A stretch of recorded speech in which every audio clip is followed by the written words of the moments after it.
Mtazamaji unayetufuatilia leo, sabato ya kipekee, tupo na waumini wa sabato ambao mamia ya watu wameweza kufika katika kanisa la Sabato la Nyantuga ili kuweza kumaliza makambi. Nyuma yangu wamesimama waimbaji wa Itibo ya Kati ambao wanakuja na wimbo wa kumsifu Mungu, ikiwa ni kipindi cha zaburi za sifa pamoja na nyimbo. Hii ni Get the Point Media ambao tunakuletea matangazo haya kwa mbashara kabisa kutoka hapa kanisa la Sabato la Nyantuga SDA. Tafika wakati basi nitaja kuwatoa hewani. Kwa sasa karibu waimbaji muweze kutubariki na wimbo wenu. Get the point, take a step forward.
Kuna wageni wengi ambao wengi hawasikiki, so ninapokuwa hapa mbele jaribu kuongea lugha ambayo yote itatupatanisha kwa ajili ya kumwabudu Mungu siku ya leo. Wacha nianzie wageni wetu ambao wametoka katika kambi center yetu ya Itibo Central. Hebu simama members wote wa kambi center ya Itibo Central na viongozi wao, hebu simama mtusalimie.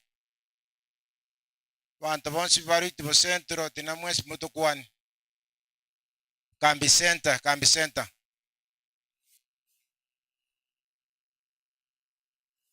Wapi kiongozi wa kambi ya Itibo Central? Ayuko?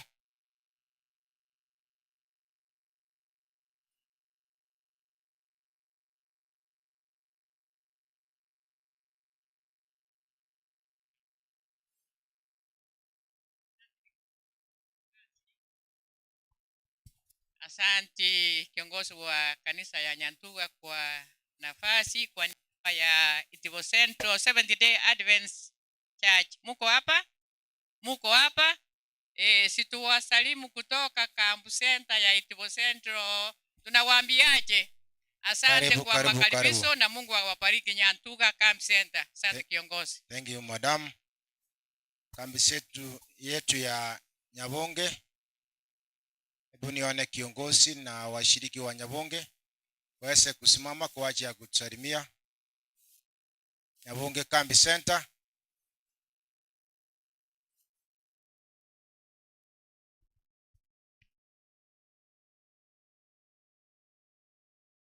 Nyeto tena Nyabonge na tuli kambi center ndio ayanga yoyo tena.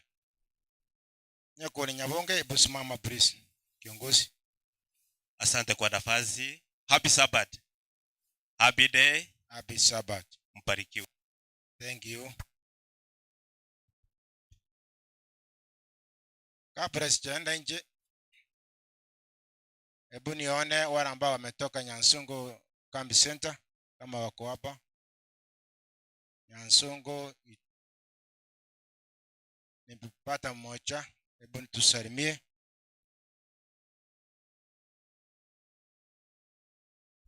Happy Sabbath. Happy day. Happy day. Happy Sabbath. Ninashukuru nimekuja kumwangalia dadangu Damaris.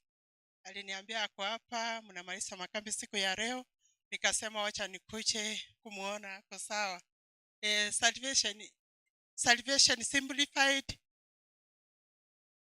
Wokovu umerahisishwa. Nyegenete kamwego kiriase chikambi cyo mwaka oyega Moses nigumbia mono Nyantuga. Bia mono koro Nsungu. Itumbe Kambi Center. Tunao yeyote ambaye ametoka hiyo sehemu ya Itumbe.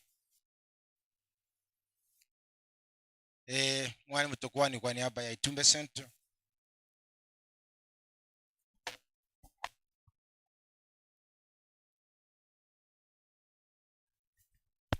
God is good. Wasafiri wa mbinguni wakubwa kwa wadogo, mjambo. Basi nina furaha kwa ajili ya siku ya leo. Mimi kwa majina naitwa Samson Mamboleo. Mamboleo nyumbani halisi ni Nyabonge, lakini naishi huko Itumbe.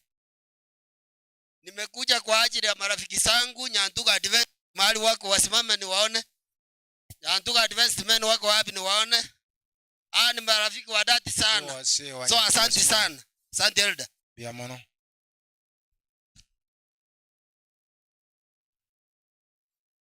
Bia mono asum murai koro Itumbe Center.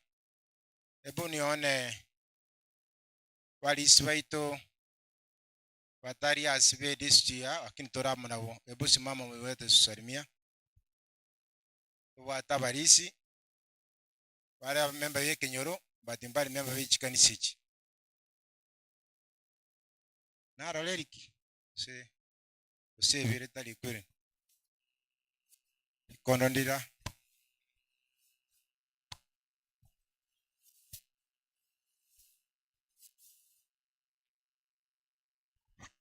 Wapenzi wa Bwana na wasalimu asubuhi njema. Hamjambo? Hatujambo. Ni wangapi wako na furaha kumaliza makambi ya siku ya leo? Nashukuru Mungu. Kwa majina ni Joash Juma, mmoja wa Nyantuga ama mmoja wa huu mji, ila tu nashiriki kule Ongata Rongai Main Church. Hiyo ndio kanisa yangu. Muwe na baraka tunapoabudu Mungu Baba. Wapenzi wa Bwana wasalimu mjambo. Hatujambo. Nashukuru Mungu. Kwa majina naitwa Eric Juma, mmoja wa wanakijiji. Pia mimi ni mshirika wa Seventh Day Adventist Church Kisumu, Better Living SDA Church. Tulimaliza makambi yetu last week, tukaonelea ni vyema tupate kukamilisha Nyantuga. Najua union ya West Kenya Union tulikuwa na different theme, ilikuwa inasema will go leading like Jesus. Yaani inasema aje? Salvation simplified. So ni fursa njema pia tumepata tupate kusikia ni yapi ambayo yalikuwa yananenwa katika hii union ya East Kenya. Sisi tuko West Kenya Union. Nilikuja na familia yangu. Mnaweza wasalimia hivi? Asante. Hawakuwa ndimbia mole. Bia bariki. Bia mono. Tuko na wakilishi na kutoka New Life Church. Kama kuna mshiriki yeyote ambaye yuko hapa, wataweza simama waweze tusalimia. Batangi na batuma naenda kuchogere. Atika seitago si.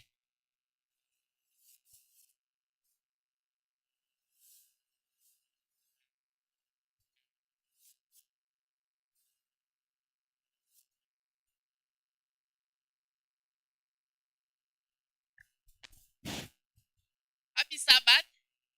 Happy day. Na mimi naitwa Josephine Mwanja no yo Juma. Teno yo omongi na Milka. Na tenine ko kisi ni life mato so mto jaki oikire. Ega sialenge, atina tenga ngo chalenge. Kama atakuja, wato kushirikia kanisa ya Kisi New Life SDA Church. Na tu twa kote kambia ito, esabate yaerete. Na tu karanga kie wiki ye na tu kanere ko era, na tu to joto ba ko lise kambi. Mo betu akara gose. Haya. Oyo minto mga ko minto na alega iga. Nagocha gaki abakwan. Pia mono gaki. Salvation Simplified Camp 2024. Tukisema hivyo tunaitika hivyo. Salvation Simplified Kambi 2024. 24. Kambi 2024 Salvation Salvation Simplified. May you be blessed. You are welcome. Thank you. Mbuya mono mongina. Para kwa na tumiru rakindende. Onginyoire. Abantu baminto banka kwa niaba ya familia ya Juma, nafikiria ni vyema niseme karibu, because tukiwa na Jared,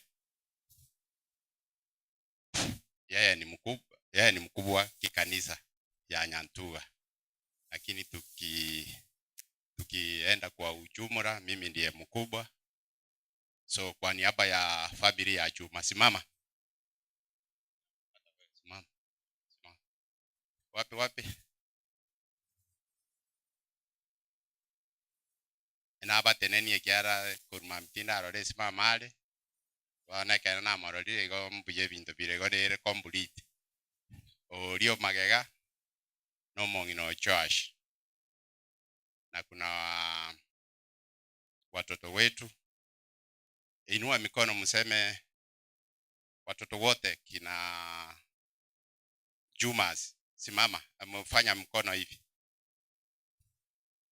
So, igo tigankurire igo ntebe mbuya mono.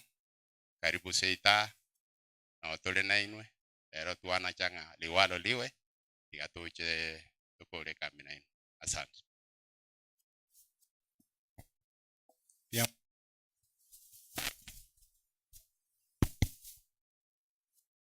Pia mwana ase makwani. Aro muhimu alfayo. Nga yore usari utiga. Nani tuende tusike mutu.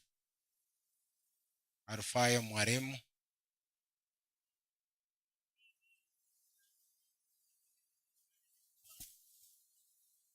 Thank you. Naomba nitamatishie hapo, lakini mwingine akionekana please nijulishe ndiposa twende. Wageni ambao ni wa makambi, hebu simama nyote. Wageni wale ambao walitumwa hapa kwa ajili ya kambi la Nyantuga, hebu simama nyote. Wako hapa.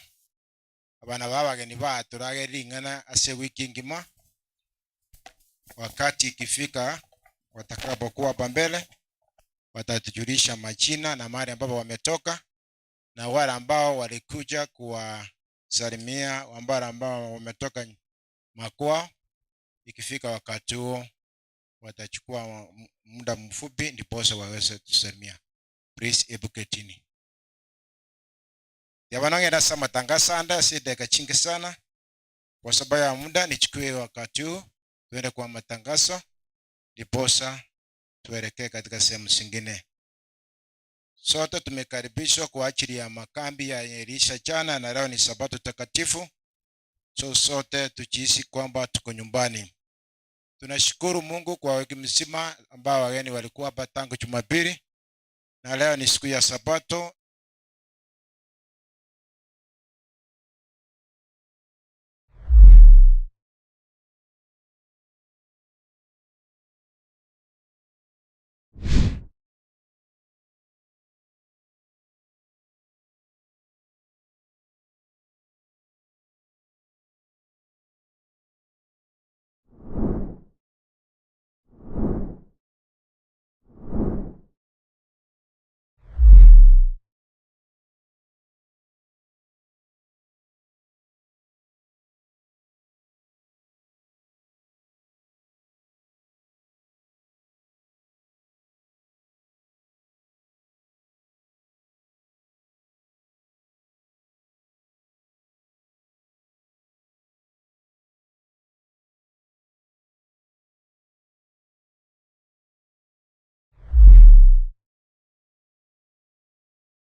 tuandae kwa ajili ya mgeni ambaye atakaribisha Sabato lijalo kwa ajili ya kuombewa. Ningependa kutamatisha hapo, na mimi kwa majina naitwa Eda Jared Juma, kiongozi Nyantuga SDA Church. Asante na mbarikiwe. Wacha nikaribishe mwenyekiti wa makambi Diboso aanzie kutoka hapa. Karibu. Asante Eda Jared kwa matangazo mtuletea kwa njia sahihi kabisa. Kabla sijaenda kile kinileta hapa mbele, nataka kumkaribisha Elia Chief wetu. Mwambie karibu Chief, waabudu nasi siku ya leo. Si nipe Chief nafasi ya wasalimie. Tafadhali nipe, saidia Chief hii maiki atusalimie. Chief wako hapa. Chief Esther, Chisia. Wacha kuja. Chief kuja hapa. Maana ile lazima hii mashini kushike because you are ours here. Thank you, Madam Chief. Tumsifu Yesu Kristu.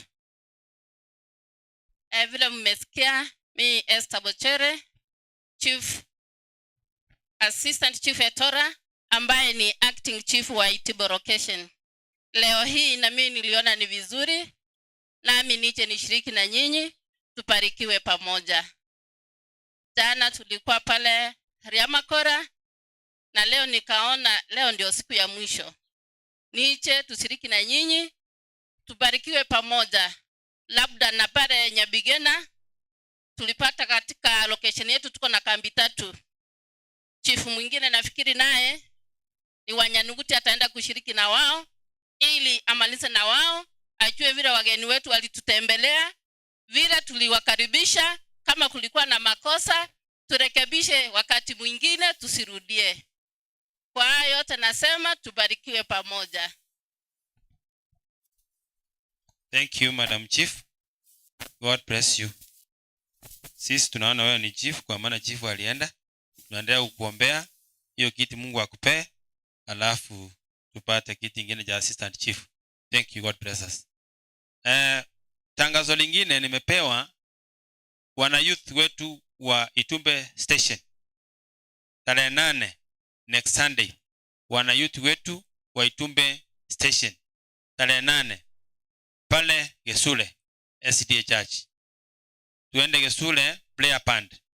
Kwa mwezi next Sunday tarehe 8 tuende Gesule a prayer band. I think wa leaders of every church mmepata hiyo message vizuri sana. Tunaenda kukusanya saka na sadaka. Nataka uweke sadaka yako vizuri. Tuko na sadaka 4 tunatoa. Tuko na sadaka 4 tunatoa. Sadaka ya kwanza ni camp expense. Camp expense ni ile sadaka inatusaidia wageni wetu waende vizuri. Ni ile sadaka inatusaidia, tunafanya kama njia ya kupea wageni wetu transport mzuri waende. So hiyo kama kuna alikutuma, unaweza kuja useme akina nani alinituma, ajue camp expense yake imefika. Kambi ya sadaka ya pili ni combined offering. Combined offering ni kungo. Sasa nataka wawe sadaka zako hivyo. Alafu wale wakianza kusanya ni posa ujue. Deacons and deaconesses please paasha pitisha. Sijaona wenzangu washiriki wakipewa paasha. Tuko na paasha mingi pale. Kama simekosha mkimbie pale kanisani, siku zingine pale. Camp offering hii ni ekungo. Tujibange na hiyo sadaka. Sadaka ya 3 ni Sabbath school.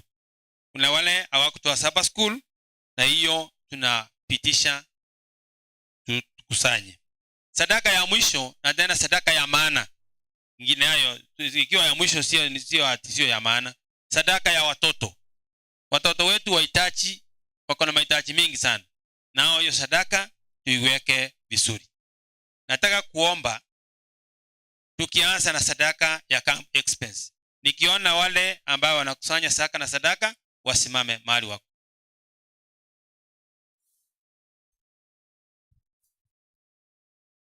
Mimi naomba wasimame. Hapa sijaona mtu. Hapa. Nataka nione mtu akisimama hapa. Nikiomba hivi tunaanza. Ona mahali umesimama ni wewe uko hapo. Amana tunafikita dakika 5. Wimbo nikiwa ninaomba wakianza kusanya, grupu ile inaitwa kwa wimbo na kimbia, wakimaliza wengine wanaingia. Tukienda hivyo. Tuombe. Baba wetu usiye juu mbinguni. Tuaje mbele zako na tuseme ni asante kwa Baba. Asante Mungu kwa maana umetubariki na tumekuja kanisani, tumeanza kuabudu kwa saka na sadaka. Tukianzia hii sadaka ya Kambo Expense, tuombe Mungu tusaidie tusikusanye na tutoe na moyo wako mkujufu. Katika jina la safi la Yesu Kristo tumeomba na kuamini. Amen. Thank you. Kimaliza sadaka leta bahasha hapa chini. Hapa. Na bahasha hapa. Thank you.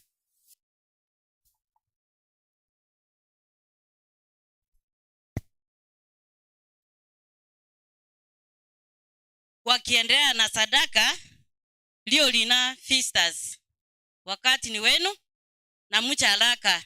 Tukiendelea kuimba nambari 173 kwa rua yake usi. Mfanya haraka. Wakitoka tupate Itibo Central Choir. Lio lina ikitoka hivi na nyinyi muwe nyuma yao. Kora venyancha imeasomwaga. Nabako kwenda igo tugenda mo twensi. Kora venyancha imeasomwaga. Aroro okage waisire gokwa. Chaka kobara evisio bwate. No kumyo buya wanyasae mono. Vale visio kemo ekemo. Manye kinyasa tomire. Kemo ekemo.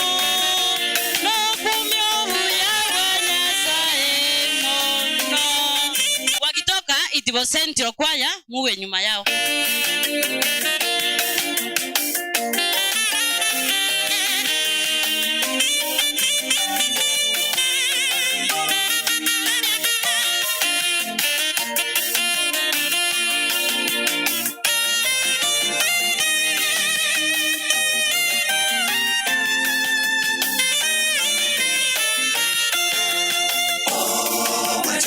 Yes,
Itibo Central Choir.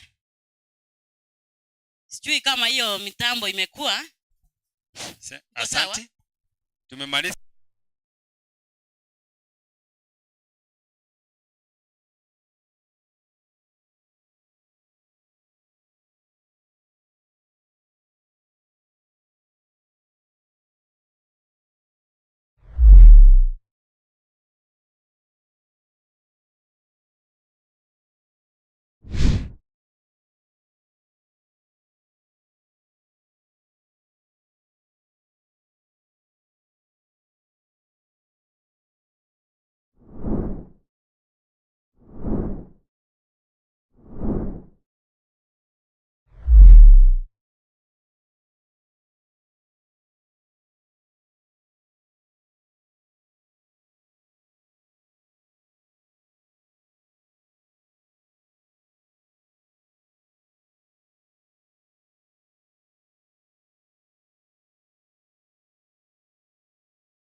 Ikitoka ama Sege Feasters uwe nyuma yao.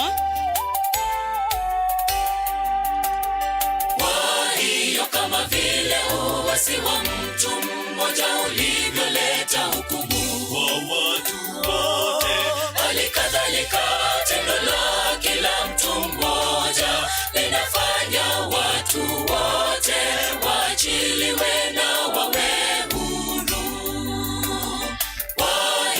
kama vile uasi wa mtu mmoja ulivyoleta hukumu kwa watu wote, halikadhalika tendo la kila mtu mmoja linafanya watu wote waachiliwe na wawe huru.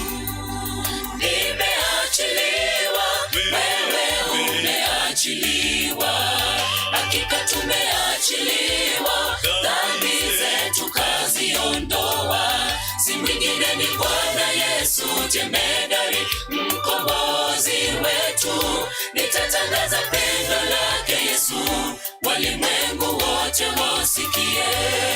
Nimeachiliwa, wewe umeachiliwa, hakika tumeachiliwa, dhambi zetu kaziondoa, si mwingine ni Bwana Yesu jemedari, mkombozi wetu. Nitatangaza pendo lake Yesu, walimwengu wote wasikie.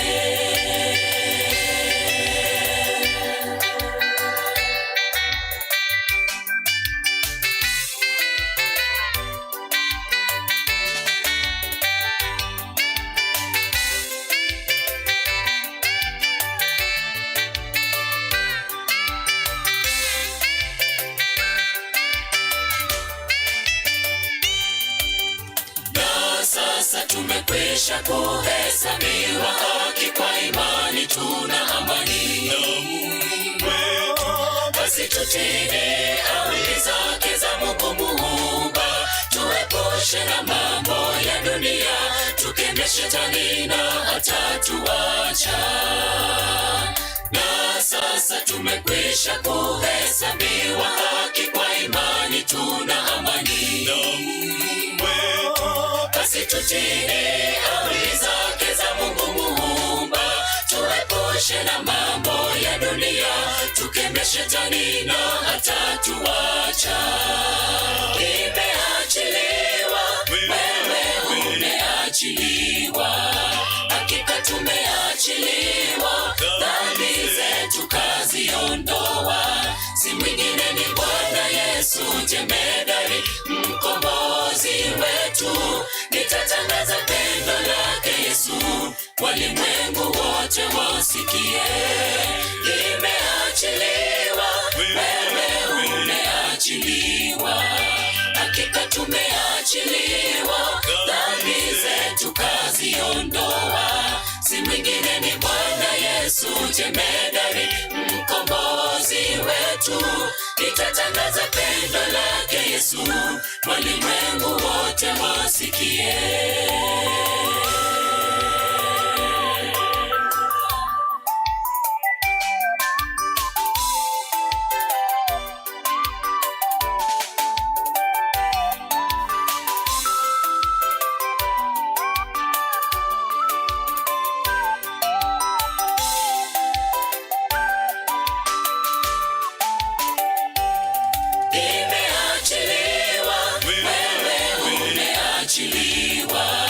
Hakika tumeachiliwa, dhambi zetu kaziondoa. Si mwingine ni Bwana Yesu jemedari, mkombozi wetu. Nitatangaza pendo lake Yesu, walimwengu wote wasikie. Imeachiliwa, wewe umeachiliwa, hakika tumeachiliwa, dhambi zetu kaziondoa. Si mwingine ni Bwana Yesu jemedari, mkombozi wetu. Nitatangaza pendo lake Yesu, walimwengu wote wasikie. Imeachiliwa, wewe umeachiliwa, hakika tumeachiliwa, dhambi zetu kaziondoa. Si mwingine ni Bwana Yesu jemedari, mkombozi wetu. Nitatangaza pendo lake Yesu, walimwengu wote wasikie.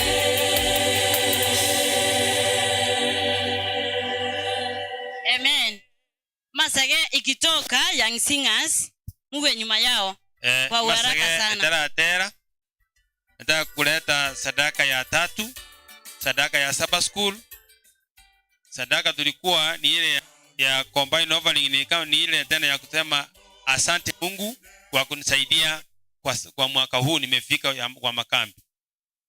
Hanyo torueti unaweza leta tena. Unaweza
Sita nyamone na tigete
Tupite ya watoto haraka.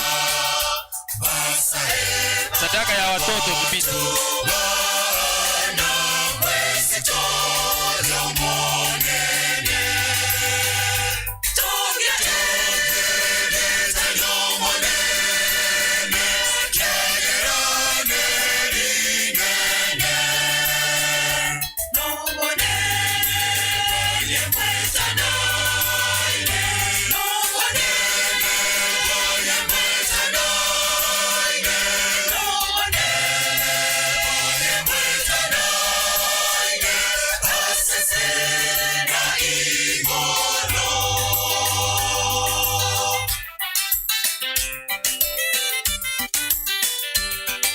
Sadaka wanne ya bana. Please, saidie sadaka ya watoto. Malisi.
Mbarikiwe sana. Young Singers ndio inaingia ikitoka Nyandoche Ibere. Saka tunaendelea kutoa ni ya watoto. Tafadhali toa haraka. Hiyo ndio sadaka ya mwisho. Thank you. Kitoka hivi. Sasa ya mwisho Nyandoche Ibere.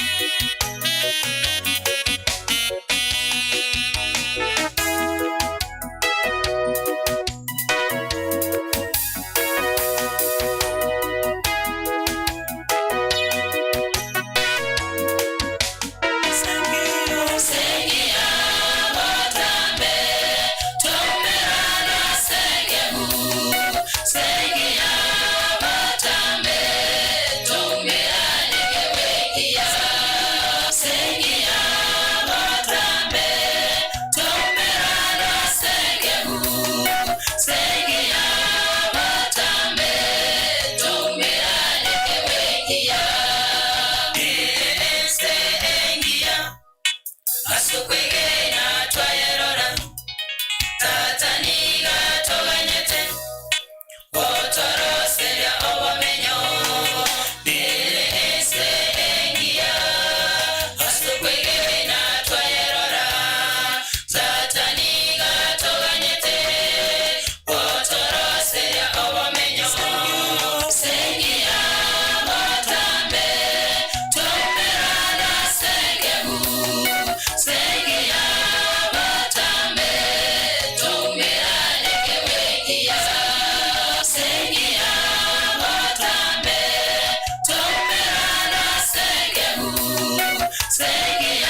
natotera sengeku amatera amaya tokobanya obororo usikoganya gotimuka natotera sengeku amatera amaya tokobanya obororo usikoganya gotimuka sengia matambe tomerana sengeku sengia matambe tomerane kewekia sengia matambe tomerana sengeku sengia matambe tomerane kewekia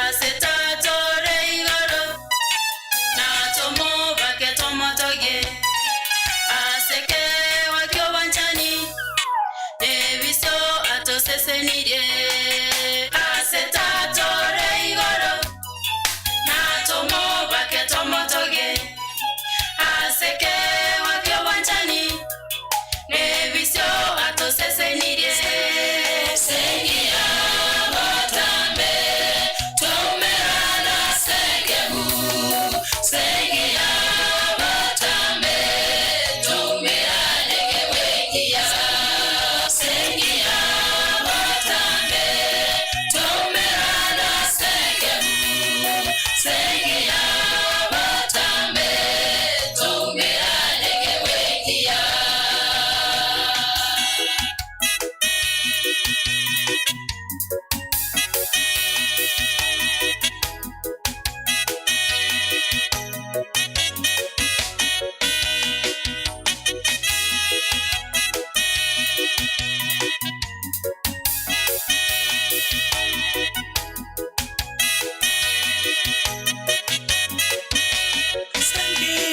sengia matambe tomerana sengeku sengia matambe tomerane kewekia sengia matambe tomerana sengeku sengia matambe tomerane kewekia sengia matambe tomerana sengeku sengia matambe tomerane kewekia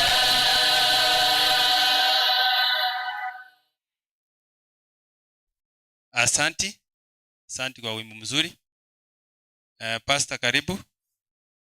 Sasa tunataka kuenda tusome report vile tumefanya tangu January mpaka leo hii mpaka jana.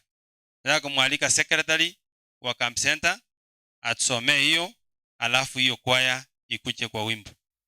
Secretary karibu.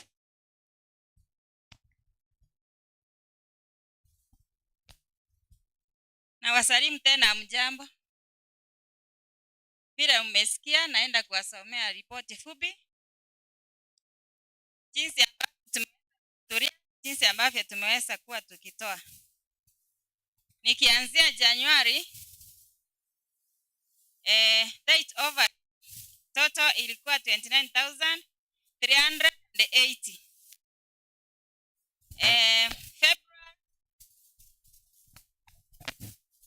February mutienyo kabera nigo yarenge 25,265. March 11,840. April 32,780. May 13,580. June 21,891. July 17,025 shillings. Togende. Okay.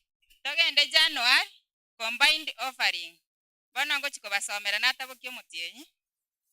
Combined offering igo yarenge 63,377 nesomoni. Eyo combined offering. Togo cha camp meeting igo yarenge 150 shillings. Togo cha Thanksgiving yarenge ororo. Etoto chibasya rwetu asomutienyi oyo 35,907 na 50 cents. Toje February na banko irorera etait igo yarenge 25,265 combined offering aba 3,812 nesomoni.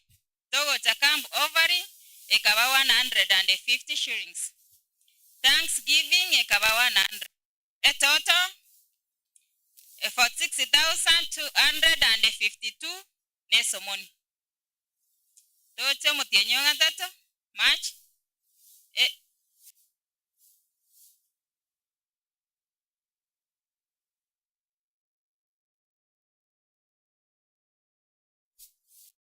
Okay, mbiamano.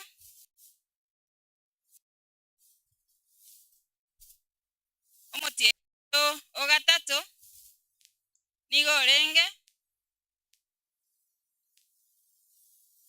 11,840 combined 3,770 kambu meeting 50 thanks nyare ngororo etoto ikaba 15,660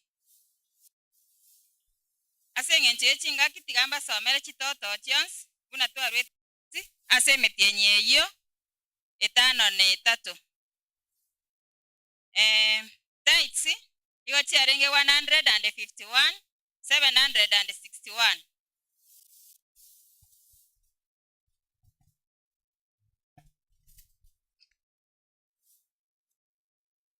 Togo cha combined offering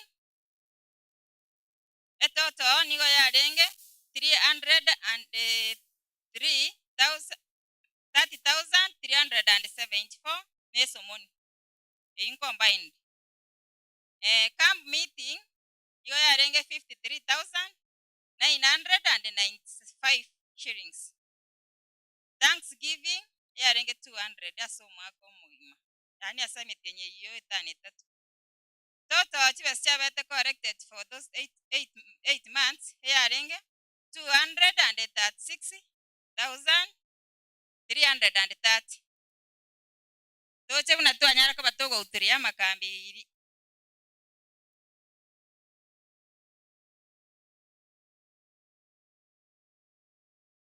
Toche buna twanyara ko batogo utiria makambi. Camp offering twanyara ko batogo sangereri kera lituko etoto ikaba 16,610. Ekatoko beka amo camp offering ni yego cha 70,605. Okuna kwa wakara twanyara ko batogo kora so mwako oyo omugima. Biamono, asanti kwa ripoti fupi umetoa bwana wa secretary. Mmesikia Nyanduga vile mmefanya na unasikia vile tuko nyuma na tunaendelea kujitahidi tuone kama tutafikia lile lengo letu tumewekewa na conference. Vile basta kwa hapa atakuja kuongezea baadaye, lakini ile kwaya iliitwa waje endelea kuja nikileta mgeni mmoja ambaye alikuwa amehudhuria asimuaje nyuma. Ile kwaya iliitwa sijui ni kwaya gani? Nyandoche vile please kimbia haraka. Sasa nataka kumkaribisha Bernard Mugire ambaye ndiye mwenyekiti wa Sameta Mokwerero Ward. Amewasili kwa niaba ya area MCA. Waje nimkaribishe na yeye atusalimie. Ni wangapi wanasema asante kwa kuja? Thank you. Our able chairman na our ward Sameta Mokwerero, karibu. Na wasalimu nyote wa Kristo mchambo. Mchambo tena. Kwa majina ni Mugire Bernard. Mimi ni mkaaji wa hiki kijiji. Kanisa ni letu. Hata ingawa nashiriki Nyansakia. Na mimi nimekuwa katika hii kambi yetu. Sasa nimefurahi sababu imekuwa ya maana kwa kwetu sisi na kwenu wa Kristo wote. Na ninashukuru tukiendelea kupata makambi kama haya yatakuwa yanatujenga kiroho. Kwa hivyo sina mengi, nawatakia mazuri na tufuate kusudia ili tupate mahubiri. Asante. Asante brother Bernard kwa kuja kushiriki nasi kwa haya makambi. Nataka kusema asanti kwa wale ambao wametusaidia. Our area MCA Honorable Sonye Ondali ametutumia shilingi 5,000. Mnamwambiaje? Thank you. Mungu ambariki mahali yako. Na Juma family ikiongozwa na mzee Alfred Chuma wametusaidia shilingi 10,000. Mnamwambiaje? Asante. Thank you. God bless you. Lakini naendelea kuomba mnisaidie sana ili wageni wetu waende vizuri. Na kama kuna yeyote ambaye anataka kusaidia hapo na kuomba waendelee kusaidia because wageni wetu nataka vile wamekaa hapa wiki mzima tukiwa appreciate vizuri na wakienda waende salama salameni. Thank you. Nyandoche vile kwaya sijui iko wapi. Thank you. Ni kama hakuna Nyandoche ibere Metengero STA karibu kwa wimbo. Tukiendelea kuimba namba 20 kwa lugha yake Gusii. Mfanya haraka, Metengero ikitoka Nyabonge. Nyasaye oitone getale botamero emechando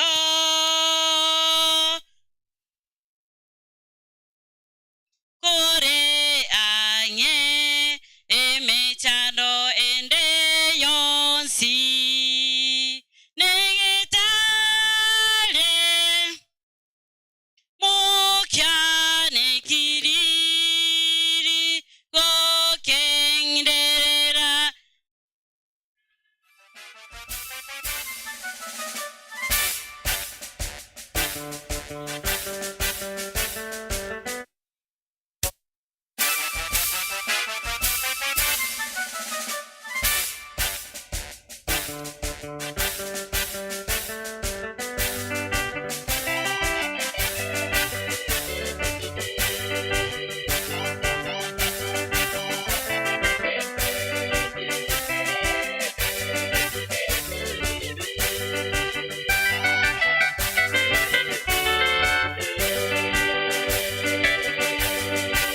Jukumu kubwa sisi tumepewa kuhubiri Injili kwa watu wa Mungu.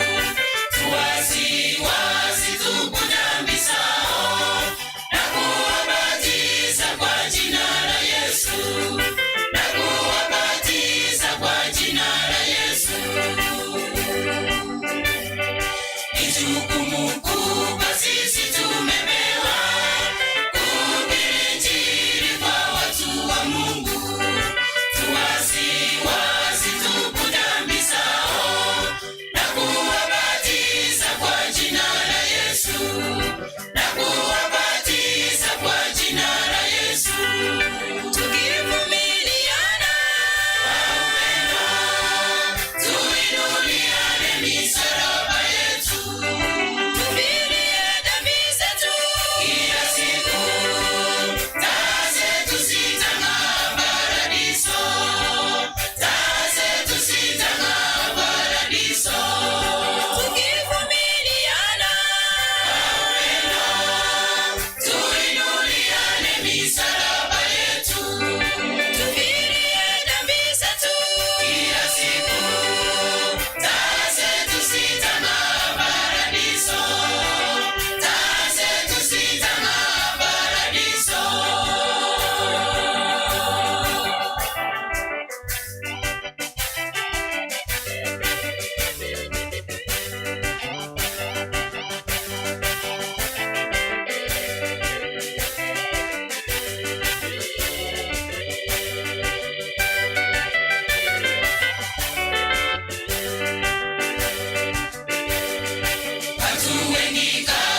Imanueli, Mungu yu nasi.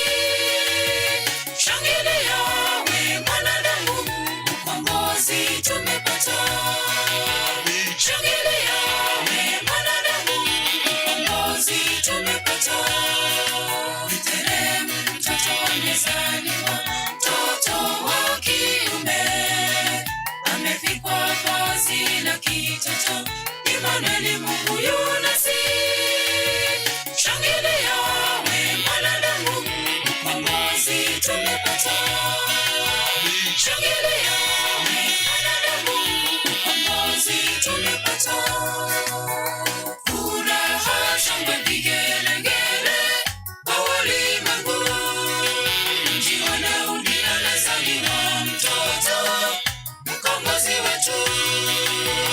Shangilia, shangilia, shangilia, mfalme yu nasi. Shangilia, shangilia, shangilia, mfalme yu nasi. Furaha, shangwe, vigelegele kwa ulimwengu. Mji wa Daudi amezaliwa mtoto, mkombozi wetu. Shangilia, shangilia, shangilia, mfalme yu nasi. Shangilia, shangilia, shangilia, mfalme yu nasi.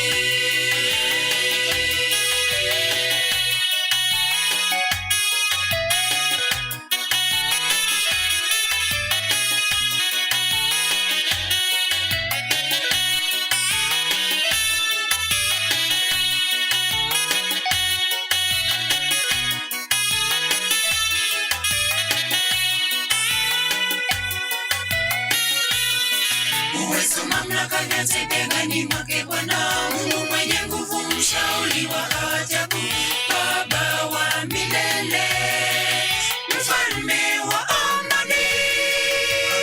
Hukumu zake za haki atazitoa kwa wote.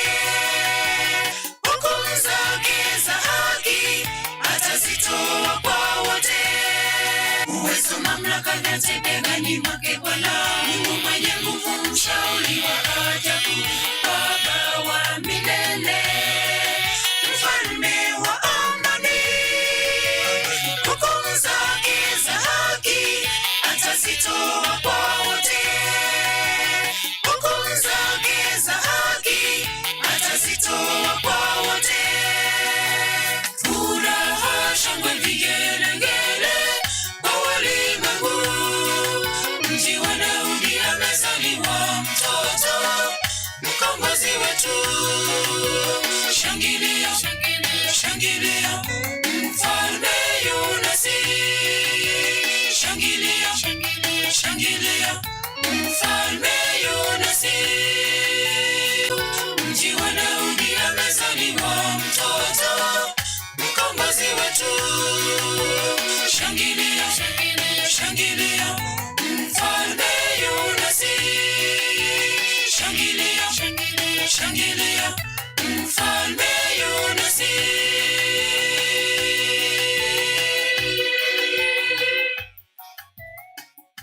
Haleluya. Haleluya church. Tuombe.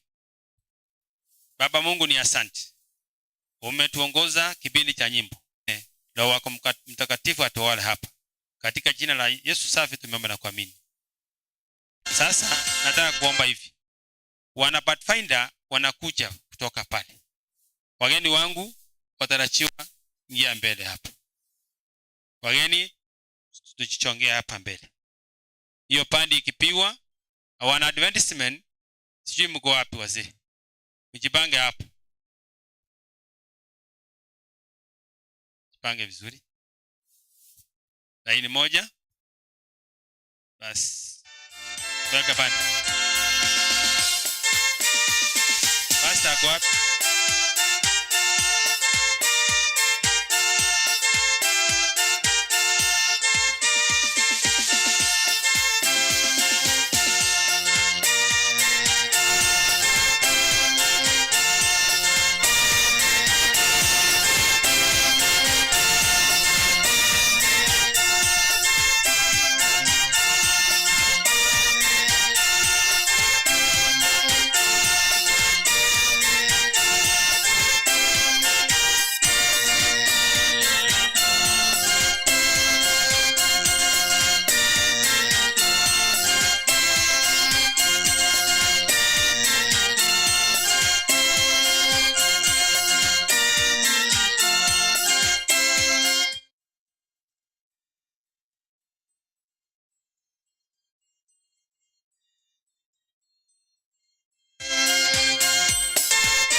Asante, thank you.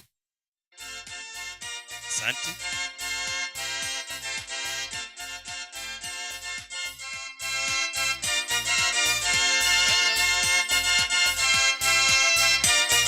Wale wa Biblia anza kutoka hapo kuja.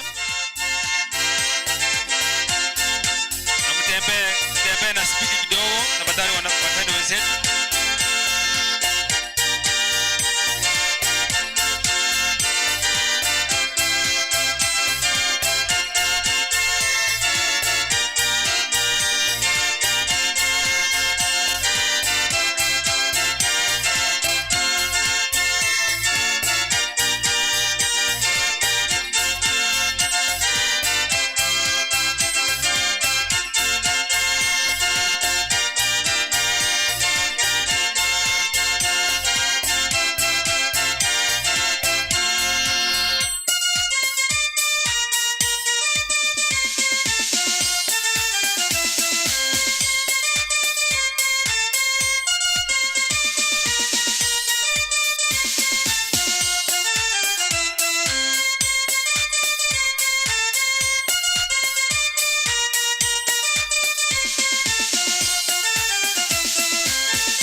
Komanda asifanye haraka.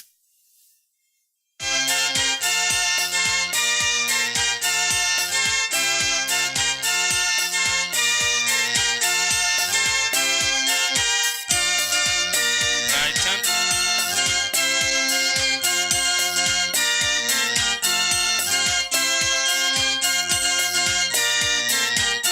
Right hand.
Asante wageni wetu. Turudi hapa mahali tulitoka. Turudi kwa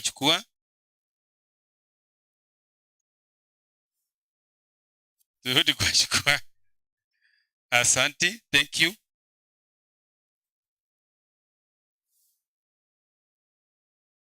Usimame kwa wimbo mfupi.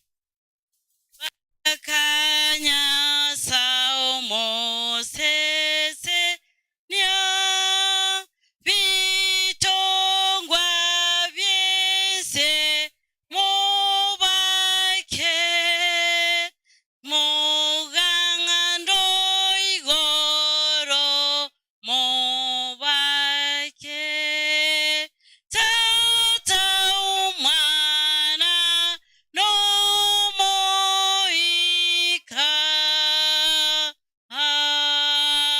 Amen. Tuombe. Baba yetu uliye mbinguni, jina lako na litukuzwe. Sifa na utukufu zikurejee mfalme. Umekutusanya hapa watoto wako, wanawake, watoto na pia vijana, sote ukiwa na kusudi tuweze kusikiza kwako siku ya leo. Hivi Baba, tunakualika katika mkutano, shuka na nguvu za kibingu. Chukua mkutano uwe wako kiongozi. Hadi tumeomba tukiamini. Amen.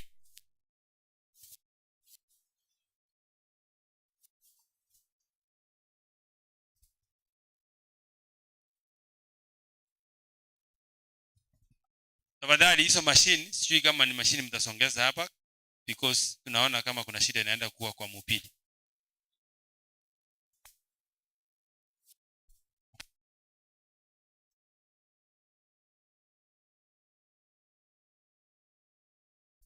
Asante. Thank you. Wametuelezea vile tumekaa pale, tumechukua nguvu za hilio, lakini Mungu atatuongoza sehemu hiyo. Thank you.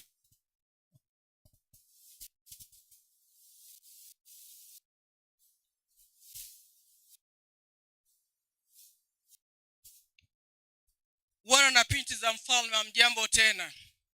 Ni wakati mwema kila mtu abebe Biblia yake ili tukasikie mausia yaliyo ya Mwenyezi Mungu.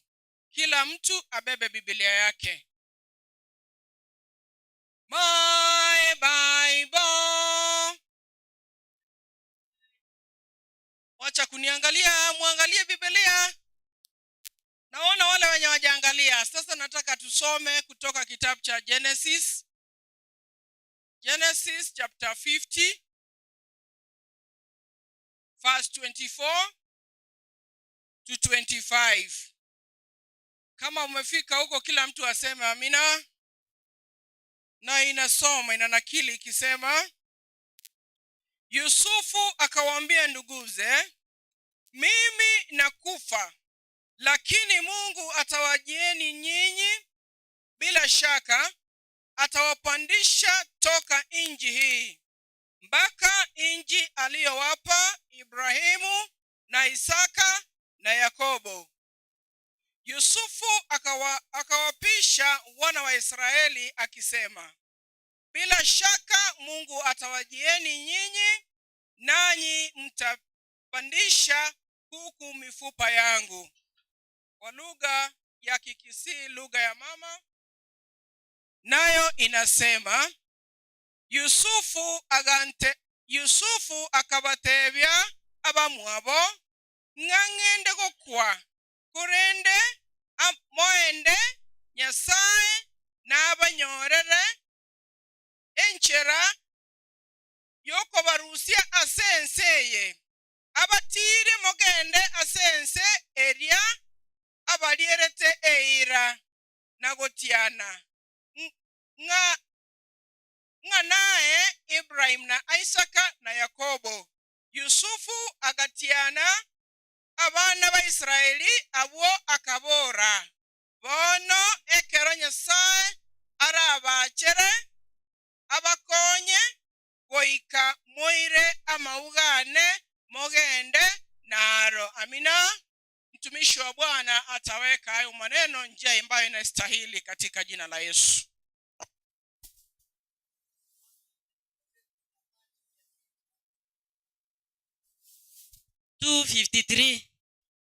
Eke usi Israel 171.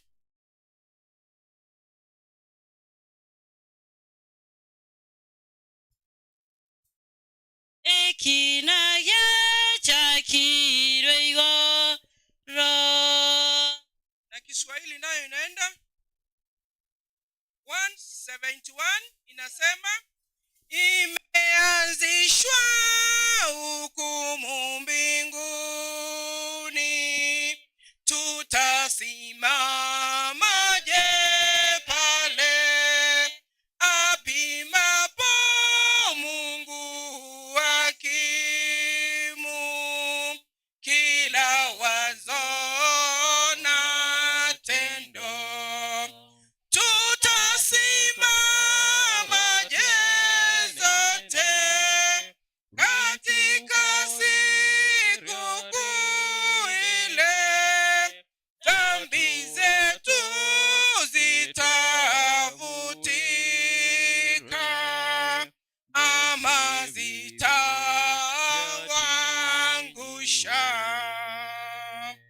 Wametangulia wafu kupimwa, kitambo ndipo wahai watapokea neno la mwisho vitabuni mwa vera. Tutasimamaje zote katika siku kuu ile, dhambi zetu zitafutika ama zitatuangusha. Tutasimamaje usiku ule, siri zetu kila moja zafunuliwa toka vitabu. Yesu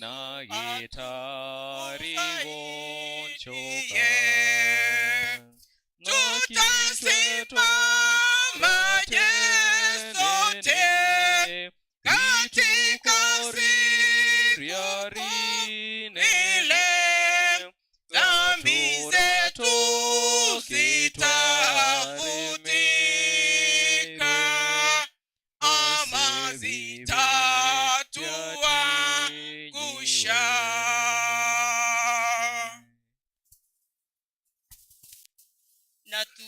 Na tuamini tuombe. Baba na Mungu wetu aishiye juu mbinguni, ni wakati mwema umetukusanyia pamoja katika uwanja huu. Tumenyenyekea kwako, tu wa dhambi, tu wakosefu. Baba wetu, utusamee dhambi na makosa yetu. Baba wetu wa mbinguni, Baba wa Sabato, tupe mbaraka ya Sabato ya leo. Wanenaji watakaposimama kunena, Mungu wetu uwe pamoja na hao, na Roho Mtakatifu isidi kunena kutoka vinywani mwao. Baba wetu, tumenyenyekea chini ya mbavu zako. Sisi utususe kabisa ili Mungu wetu upate kuonekana. Na umati huu ulishe Bwana na binti za ufalme wa mbinguni vile ikupasafi. Mungu wetu, Mungu wetu, twakuomba umati huu upate kutulia kabisa ukianza kunena neno lako. Mungu wetu tubariki sote, na baada ya mkutano tupate neno lako kwa njia iliyo sawa.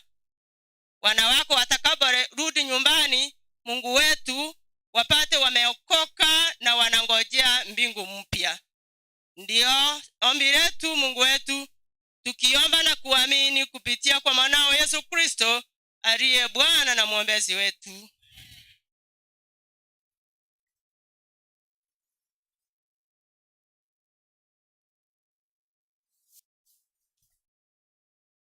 Wapenzi wa Mungu na wasalimu nyote, Bwana asifiwe. Kwa wakati huu tunaenda kumtolea Mungu saka na sadaka.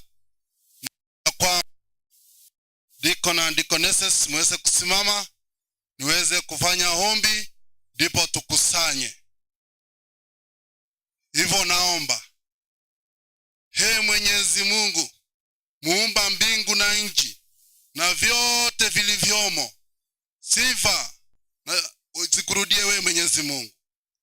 Baba, wana na binti zako wanakutolea saka na sadaka, uwaweze kuwabariki kulingana na mapenzi yako, katika jina la Yesu ambao ni mwombezi wetu.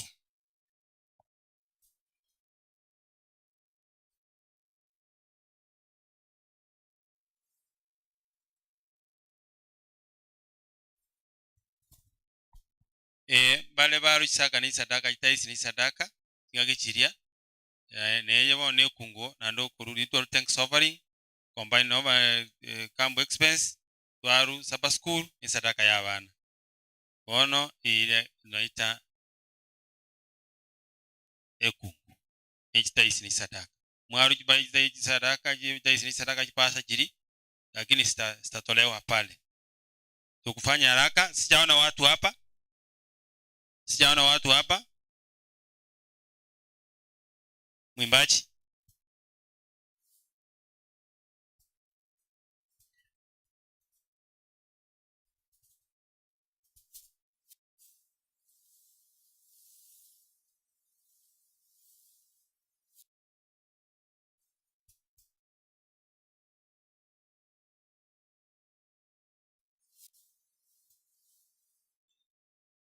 Adventist men ya Nyantuga, mufanya haraka.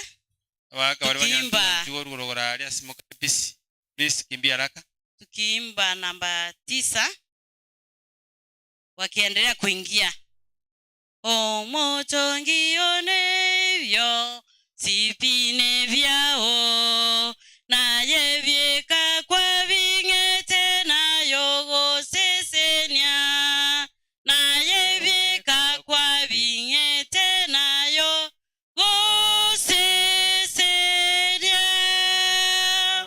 egetongwa kyao inga obogima Nyasaye onengotoye omoyo gotoye Nyasaye onengotoye yogotoye.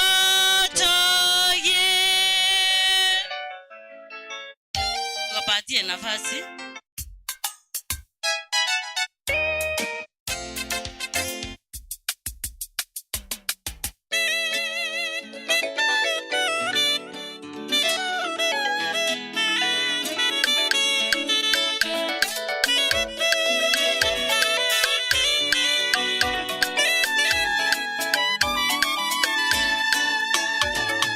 Hapo mwanzo Mungu kaumba dunia na vyote vilivyomo. Kufika Sabato Bwana kastarehe, Bwana akapumzika. Hapo mwanzo Mungu kaumba dunia na vyote vilivyomo. Kufika Sabato Bwana kastarehe, Bwana akapumzika. Tutapumzika Sabato ya Bwana Yesu na kuimba haleluya, apewe sifa. Ni Sabato ya Yesu mkuu. Tutapumzika Sabato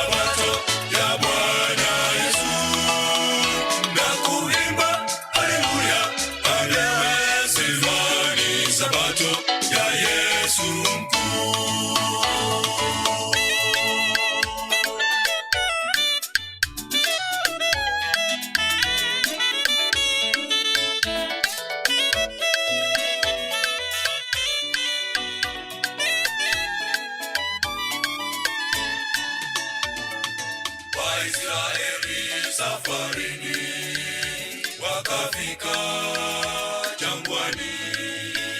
Ikafika Sabato, wakapumzika pale wakimtukuza Mungu. Waisraeli safarini, wakafika jangwani. Ikafika Sabato, wakapumzika pale wakimtukuza Mungu. Tutapumzika, tutapumzika Sabato ya Bwana Yesu na kuimba haleluya, amewe sifani Sabato ya Yesu mkuu. Tutapumzika, tutapumzika Sabato ya Bwana Yesu na kuimba haleluya, amewe sifani Sabato ya Yesu mkuu.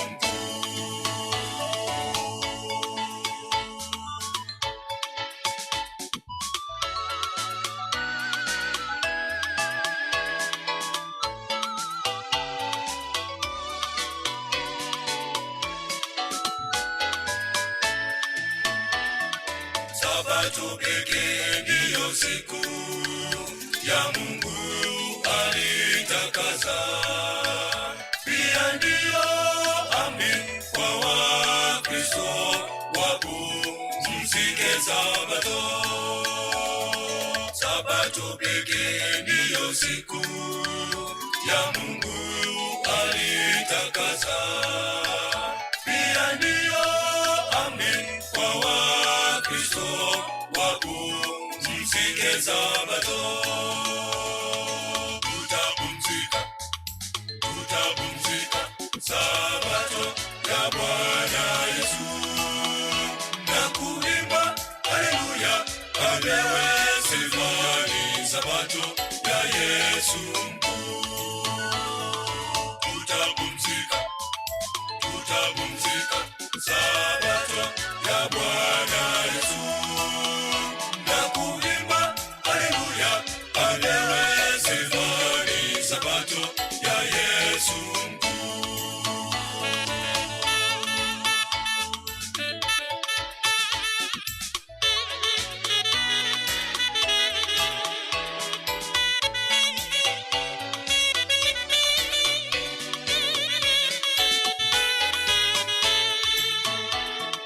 Tukifika mbinguni itakuwa furaha, maana tutastarehe na kuimba, tumefika Sabato kuu. Tukifika mbinguni itakuwa furaha, maana tutastarehe na kuimba, tumefika Sabato kuu. Tutapumzika, tutapumzika Sabato ya Bwana Yesu na kuimba haleluya, amewe sifani Sabato ya Yesu mkuu. Tutapumzika, tutapumzika Sabato ya Bwana Yesu na kuimba haleluya, amewe sifani Sabato ya Yesu mkuu.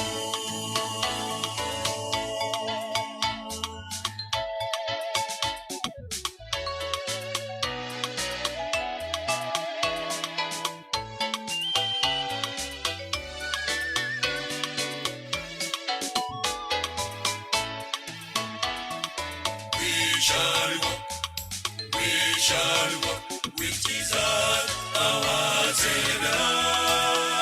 We shall walk and walk majesty direct to our destiny. We shall walk with Jesus our Savior. We shall walk and walk majesty direct to our destiny.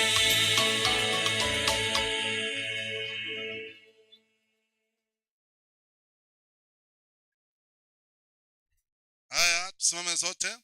Maliye kosa sasa Bwana tumetoa,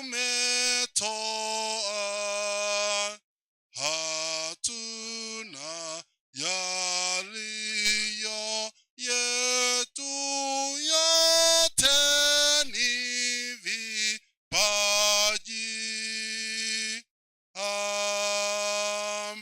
Tuombe. Omo chenu sisi ni abana bao bakurere sadaka ne tais okoremere mukuranga no kwanja kwa okora sitari Yesu Kristo soze na kwegena.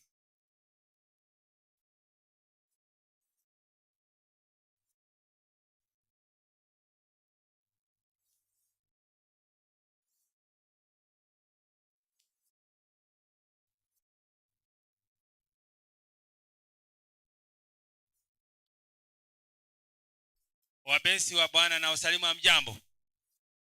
Ni wangapi wako na furaha? Haleluya.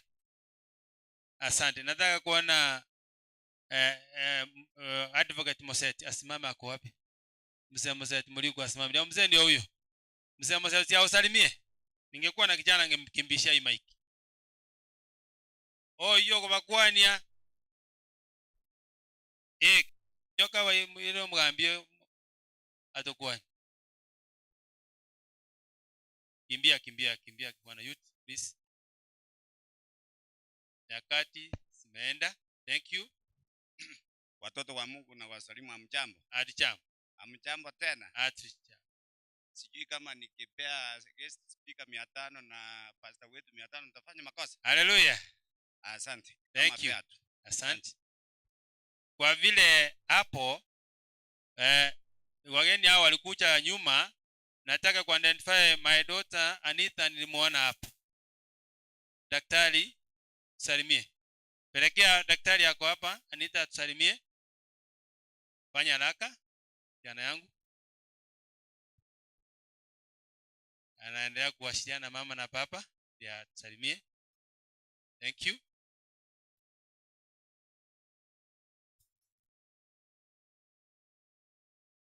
Safiri wa mbinguni hamjambo? Anita songea mbele hivi, wengine waacha kuona hao wako hapa. Kuna wengine wako hapa wanauliza huyu ni nani anaongea, please daktari. Happy Sabbath. Happy day. Happy day. Happy Sabbath. Happy Sabbath. Happy day. Happy day. Happy Sabbath. Kwa wale wageni I would have wished kushirikiana na sisi. Yes. Eka mbiengi marakiri tenya rekaneti. We thank God leo imewezekana. Kwa thank you. Think tatoa zawadi yangu kwa mgeni. I will not say it here. Thank you. Asante. Thank you. Taniona mtoto wangu nipe hiyo zawadi. Haya, naona daktari Ronald ako pale, kimbishie pale nyuma. Daktari Ronald ako pale. Abanyagitari aba mindono wa level 6 and they are really helping us. Nikikosa kuwapea nafasi hapo ndakosea. Daktari Ronald, umeko wapi mzee? Yes, mama tu ya kuona mahali huko. Simama. Kuna mgeni ambaye sijui mahali yako.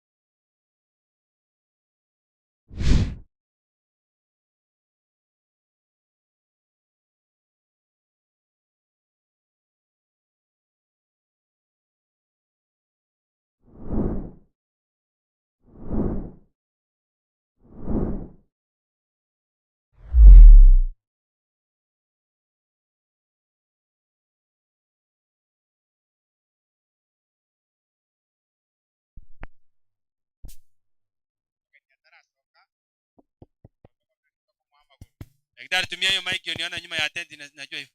Hello? Yes. Na bakwa ndimbia mole mwensi. Pia mono daktari. Pia mono Samarita ngoro Ronald Juma, familia Juma yaba introduced. Akoba tuwa elda bu ekemeremo. Tuwa late. Na abatabinga naje ni familia ane baba kwaniri. nanje natebanga omogeni ataraso abalisi mbatume gochiosa omogeni teko babuya. Thank you. Biamono ogo tegerero kuya Moses ndugu biamono nyasabale. Asante mbali kwa daktari biamono. Thank you. Kama kuna mgeni yeyote alikucha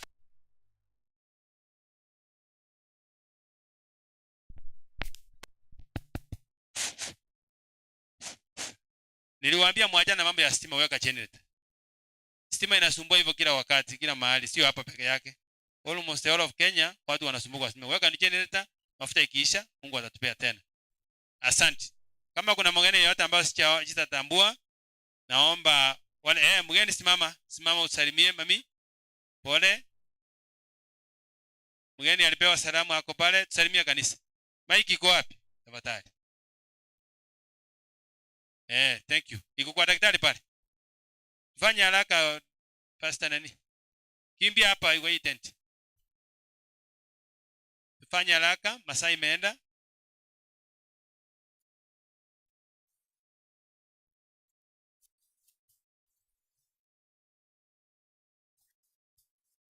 Biamono asiri baga ase kambi nere neri biamono ngendere samara motari korwa kambi center ya nyawekwa. Asante. Ase pastor arenge tware koroko twere ntegonde korera yericha nje na korete nyangi korwa itibo ekagenda bonchari omwana mbwato koroko moraricha. Biamono biamono ine bwate moraricha lakini matebia. Asante. Thank you. Wageni tafikia hapo. Alafu ni thank you. Asante kwa mboka. Yes. Bana banya sae mwensi mbia mwere. Biamono. Asa marieta ku Faith Mangera. Omwana o Bernard Mangera. Mangera uraili mosote. Igona nita tabia. Na Florence. Bwana ena eto maiga na basani bane amona tata mwanyanchi ronsi. Biamono. Asante. Biamono. Asante in commander Mangera. Ero muama igakurwani Mombasa hajatukwani. Tena mwingine? Asante. Thank you. Waja nimkaribishe. Kama ngino yote na bomuli. Yes. Ndo amakana abanana nabakwani nimbi yamole. Kanisa na bumbo muri lakini tinsa batima kantinche kanisa lero. Naro ngatiganje nyantu yeito. Anje ndate kora abakolisiane. Etangoro kumiri kabisa. Biamono mongi. Biamono. Asante. Mongino yaru bomuli akima matevi. Wacha nimkaribishe pastor alete wageni wengine. Wangapi wanakaribisha pastor wetu? Thank you pastor. Wana na binti za mfalme na wasalimu wa mjambo. God is good and all the time. Ni wangapi wako na furaha kufika sabato ya leo? Haleluya. Pia nami ni mmoja wao. Ningependa kushukuru Mungu kwa sababu ya wakati wao ametufikisha. Ningeomba ya kwamba tuweze kuwa baraka na ndani ya makambi haya nimeamini ya kwamba tumebarikiwa sisi wote. Wale ambao ni wenyeji wa Nyantuga Kambi Center mko wapi? Ndiao mnaambia wageni wetu aje? Karibu, hiyo ni Kiosel. Wageni wetu tumewakaribisha na ninafurahi kwa sababu nimeona wageni wamefika hapa chungu nzima. Pia makanisa yetu ya karibu nimeyaona hapa. Kambi Center kiwa Kambi Center ya Nyabonge nimeiona hapa. Kambi Center ya Itibo nimewaona hapa na wako wote hapa. Hiyo ni furaha kwa sababu tumekuja katika njia ya kipekee. Mugambi maitenkwa ya guli baga lakini bono ni piavo pastor. Ndeke next time moche mo improve. Mugambi kale gaiga gonde seki. Omocha ni kwangire no nyine gete. Ane serio kurara boni. Mugambi para pastor na pastor banda bageni bali gati yaito abageni bonsi abakristo abanene abake tumsifu Yesu Kristo. Amarieta Esther Bochere acting chief itubo rero nararambuya nsanga monaino buna nabatebiritangani aselitkoria igoro gonarengeria makora rero nainde nateba ngiche nsanga nainu tubarikiwe sisi sote pamoja biamono nainde biamono pastor soko ngalibaga notoramo 20 paka twakorire biamono mogambi karibu sana. Thank you madam. Kuno goseni wa karotoro no mogambi ito asenjere yo ndaite kwa valenta wageni wetu bechikambi wageni wetu wote wacha hapa mbele ndiposa waweze kutusalimia. Wageni wetu wa makambi wamekuwa pamoja nasi katika juma nzima na Mungu wetu amekuwa mwema, amewalinda, amewatunza na maneno ya tuletea. Kwa hivyo katika njia ya kipekee ninashukuru Mungu wetu amekuwa pamoja na wageni wetu mpaka siku ya leo tumefika wakati huu. Kwa hivyo ningependa umpe mic pale wa kwanza, anasema jina lake na chenye alikuja kufanya, alafu nitawaelekeza jinsi vile tutafanya kutoka hapa mbele. Nataka nichukue fursa hii na niwasalimie watumishi wa mbinguni ama wasafiri wa mbinguni. Salvation Simplified, the message of the sanctuary and the service. Children experiencing Christ's love. Hello, hello, hello. Experiencing Christ's love. Children experiencing Christ's love. Come meeting 2024. John chapter 15 verse 12. Asa malitango arifrozo gencho mweli kurwe kanisa ya riorina. Onde naro rurioli nago sebuo ye naro lilo mwana kara iga bantu mbara bali barua ngai bale korubwari so bari Fred abange bali pastor tenerango gabwase mole abuo tete basari utio mosangerekano na kimoko batebia biamono. Thank you for coming. Next. Wasafiri wa mbinguni na wasalimu hamjambo. Tuna jambo Yesu yoaja. Kwa majina naitwa Pastor Tom Nyamao, natoka eneo la Nyaguta. Kwa hivyo nawashukuru kwa ajili ya kukaa pamoja nami, na siku ya leo nimetembelewa na mke. Wacha simame. Mongino olivo mosomba tenena. Babu mongina bo mosomboy. Happy day. Happy Sabbath. Na kimoko motebia. Karibu. God is good All the time. and all the time. The Lord is good and that's nature. Kwa majina naitwa Ruth Raphael from Mitengero SDA Church, Itivo 2 District, Itivo 2 Camp Center, idara ya watoto. Ndenaacha. Ndenaacha. Ndio wale wamesimama pale, nataka wainue mkono hivi juu. Haleluya. Mnawaambiaje wenyeji? Karibu wageni wetu. Next.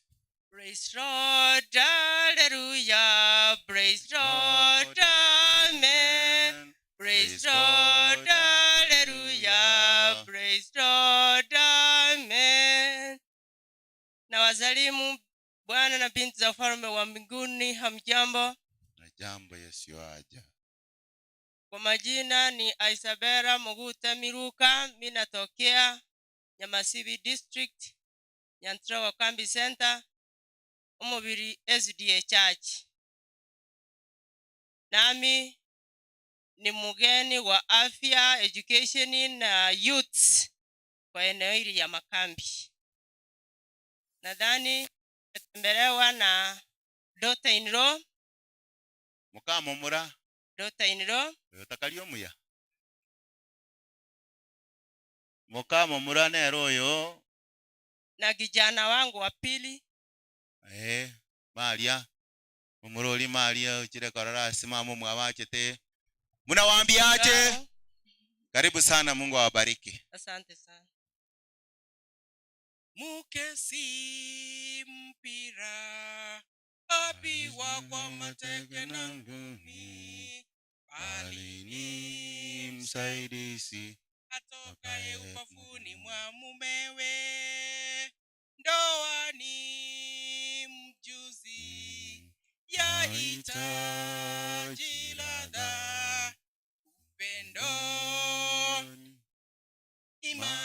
kama kiprofit kyakira profit Amjambo wana wa Mungu. na jambo Onchokero you minomotenga ya wonderfully fearfully made. you are wonderfully and fearfully made. Emiyore ya ene bweka ine yao. Apa angina mokunya kuruwanira na yani umonte nchera tongere post yani yale buja no bime yange line ko wenere. Igo kanye kamna muri igo. Mungu akira biasi bali bacha Kongo kwa makambi wale wenye mmekuja. Mungu awabariki sana wale wenye mmepata maneno mazuri tumeshirikiana. Mungu wa mbinguni awabariki, msibaki chinzi mlivyokuja. Nami ninaamini kwamba kuna wenye walikuja kunichukua. Simama Kama wako kuanzia wajukuu wangu. Baadhi ya wajukuu wangu kuna wengine hawakukuja. Kwa wenye walilia kuja kunichukua kama wajukuu ndio wako mbele. My sister as well, my sister-in-law, my brother-in-law, my brother mwenyewe na my brother ndio ule ndio mkubwa wangu na bibi yake wamekuja pamoja na mama wa women from Nyansongo penye nilikaa crusade wiki moja msima, na mwingine wale wako huko juu, mwingine ndio wale wako huko juu wamekuja kunichukua. Mungu awabariki. Salute bali mwacha kuoya abenyachira kidoko batebya.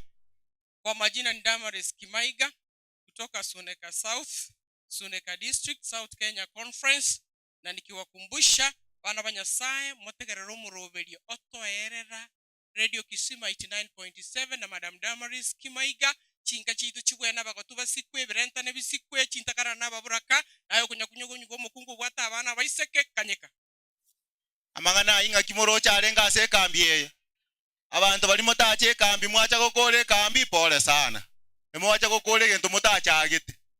Kindly nimesahau kuna watu wa Vision walikuja kunichukua na wao wamefanya makambi yamekuwa mazuri. The CEO get the points. My brother with honor, tafadhali utasimama usalimie watu manake huyu ndiye amefanya makambi yamekuwa mazuri. Mungu awabariki, wamekuja kunichukua pamoja na Emmanuel. Nawe salimia watu. Asanti, hao ni marafiki zangu kwa imani. Abantu bagete point na kimoko batebya bagerira marandi itachire chinse cheisiko nonyembo na abantu mbagenderia omone nabakwe asengencho yayo na asengencho yo minto Damaris. You have been a blessing to this camp meeting. Bwana asifiwe. Nami kwa majina ni Helkana Nyanchoga kutoka katika kanisa la Hamasege. District ni Hamasege, camp center ni Hamasege. Kwa hivyo wakati nilikuwa natoka nyumbani kanisa ya Hamasege pamoja na pastor wanipatia salamu. Mmezikubali? Ndio hizo. Na wale ambao wamekuja kutoka Hamasege wasimame wapunge mkono. Wale wa Hamasege huko abali amali ababegete uniform gete maji. Haya, mbarikiwe. Thank you. Na kimoko batebya. Sasa ni mgeni wetu ambaye Mungu amemtumia katika juma nzima, Pastor Brighton Polo, ambaye ametoka katika wilaya ya Saika pale Nairobi, lakini mahali anakulia ni hapa Uyugis, yani mahali alizaliwa. Amekuwa pamoja nasi na amekuwa wa mibaraka. Mungu amemtumia, ningependa naye aweze kutusalimu. Shalom. Shalom. Shalom. Shalom. Majina amesemwa, kila kitu amesema. Shevadesi kwa hapa. Simama utupungie mkono. Wacha Shevadesi akuje karibu. Huyo Shevadesi wanakujanga karibu hapa. Shevadesi karibu kuja.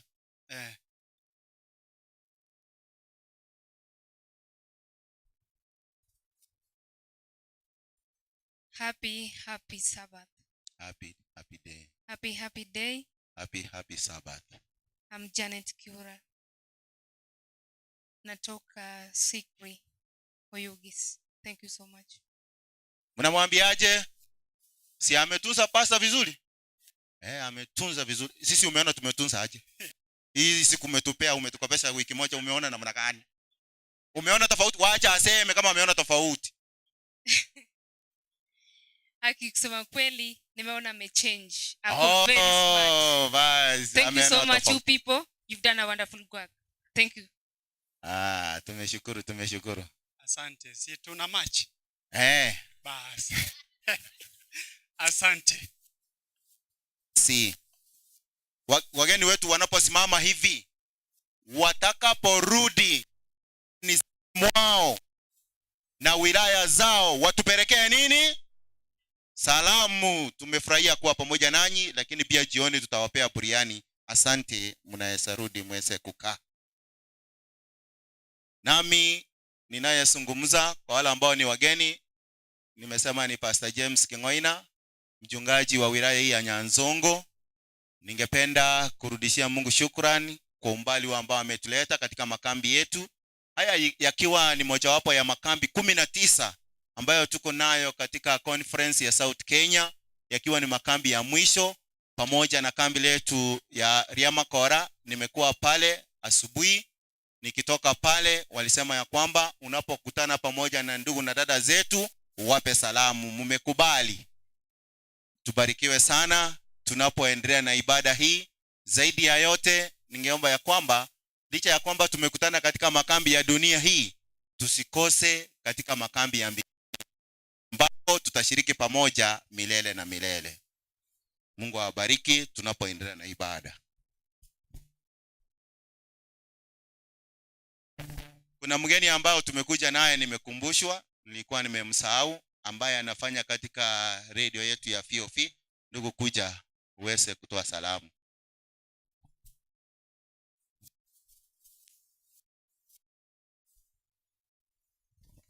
Happy Sabbath, happy day. Ni wangapi wako na furaha kufika siku ya leo? Nashukuru Mungu kwa sababu ametupa wakati kama huu na ametuwezesha kufika Sabato njema kama hii. Kwa majina naitwa Francis Mogoa kutoka sehemu Savo Machoge, kanisa la Geteri SG New Life, Geteri Kambi Center, Matongo District. Katika studio za Voice of Victory, mmoja wao wa wafanyakazi wa hiyo station katika Voice of Victory Radio 96.4 FM. Huyu ndiye yule mnasikiza, anaitwa Sauti Nzito. Nirevya gusere bobe. Alright, asante sana. Tonyora na makaraba sema rudio kurunga timoka, Jumamosi ya mwananje Sauti Nzito. Na hiyo sauti imekaa nzito, mmeisikia? Mtu ni mwembamba lakini sauti ni nzito. Mungu ni wa ajabu. Mimi nilikuwa nafikiri mimi peke yangu ndio natoa sauti kubwa. Kumbe kuna wale wanaotoa kidogo tu. Lakini hata hivyo, nataka kukaribisha mhubiri wa kwanza ambaye atatuletea mahubiri ya watoto. Nani pamoja nami tunamkaribisha? Karibu. Hello? No. Hello? Children experiencing Christ is love. Kagya bangina kwa nekigyo kaiga mmanya ko kwa negendo na chaga. Hello? Very good. Wana mbwato mugano mukaigo bwa abana montegerere. Mnisikize. Na achakire. Umwana oyo mana alingo ororo, there's a one child by the name Mark. Mark familia yao haikuwa inajiweza vizuri. Mark alikuwa anapenda masomo sana. So wakati alikuwa anaenda shuleni, Mark alikuwa anafukuzwa shule kwa sababu ya karo. Mark akawa na shida nyingi sana huku na kule akiendelea katika masomo yake. So siku moja mwalimu wake wakati alipokuwa anamuona akija darasani alikuwa anamfukuza akimwambia rudi nyumbani ulete karo. Lakini pia kuna mwalimu mwingine alikuwa anamhurumia sana. Akaambia huyu mwalimu mwingine, "Je, sumwaje huyu mtoto akasome ili wakati atakapomaliza ama wazazi wake wakati watakapopata pesa watakuletea." Lakini huyu mwalimu mmoja hakukubali. Akaendelea kusumbua huyu mtoto anaitwa Mark. Mark akaendelea na masomo yake katika hali ngumu. Mark alimaliza masomo yake, akaajiriwa, akawa mtu wa maana katika maisha yake. Kuna huyu mwalimu ambaye alikuwa anampenda Mark sana. Akawa amemaliza kazi yake ya ualimu, akaenda retire. Lakini baadaye pia yeye alikuwa na mtoto wake ambaye alikuwa anataka kazi. Akaenda kutafuta kazi akiwa na huyu mtoto wake. Alipoingia ofisini, kitu cha kutapatia ni kwamba alimpata yule Maki ambaye hakuwa anampenda. Haya, wakaingia ofisini. Maki kumuuliza waitaka nini, akamwambia nataka kazi na huyu mtoto wangu nataka ingie kazini. Akamwambia basi ngojeni huku chini hapo nitakupa jibu. Kwa muda mfupi na yule mwalimu mwingine ambaye alikuwa anampenda Mark naye akakuja kazini, alikuwa anataka kazi, mtoto wake alikuwa anataka kazi. So na yeye alipoingia Mark akamuona. Hebu niambie, unaona Mark alifanya nini? Mark alifurahia na kukumbuka, kumbe huyu ndio yule aliyekuwa ananitetea mpaka nikamaliza masomo yangu. Wamekuja wote wawili, nifanyeje? Na Jazz ilikuwa moja peke yake. Mtu alikuwa ambaye alikuwa anahitajika katika kazi ni mmoja. Unaona Mark aliajiria nani? Wa kwanza au wa pili? Wa pili. Hivyo watoto tumejifunza nini? Wakati unapokuwa mtoto mdogo ukiendelea kuwa, hebu kuwa na uhusiano mwema na watu. Siku ambayo Kristo atakaporudi uwe mmoja wao. Asante. Mnasemaje kwa hiyo story? Amen. Miongoni mwetu tuko na wachungaji. Yawezekana kuna wengine ambao sijaona, lakini nimemuona Pastor Cyrus. Pastor Cyrus, kuja usalimie wana na binti za mfalme. Kama kuna mchungaji mwingine ama kama kuna shepherdess, mke wa mchungaji kama ako hapo, wakati wana na binti za mfalme na wasalimu wa mjambo. Bwana asifiwe. Asante sana pastor kwa ajili ya nafasi. Mimi naitwa Cyrus Nyananga. Ni nasomea Baraton. Nasomea uchungaji. Tuko na Pastor Paulo, huyu mgeni mkuu. Tunasoma naye katika chuo kikuu cha Baraton. Asante sana. Kanisa langu ni Nyayiki, Nyansongo Camp Center, Nyansongo District. Asanteni sana. Wale wa Nyansongo tunamfahamu pastor. Tunafahamu jambo ambalo liko huko tarehe 28 mwezi ujao pale Nyansongo. Basi tunawaalika wote, hata wageni wetu mkipata nafasi mje pale. Kama wilaya yetu tunataka kusupport wachungaji wetu wawili ambao ni students. Siku hiyo tutakuwa na sadaka maalum kwa ajili ya wachungaji hawa. Katika njia ya kipekee pamoja nami, ni wangapi wanakaribisha mtumishi wa Mungu anene pamoja nasi? Pastor, karibu.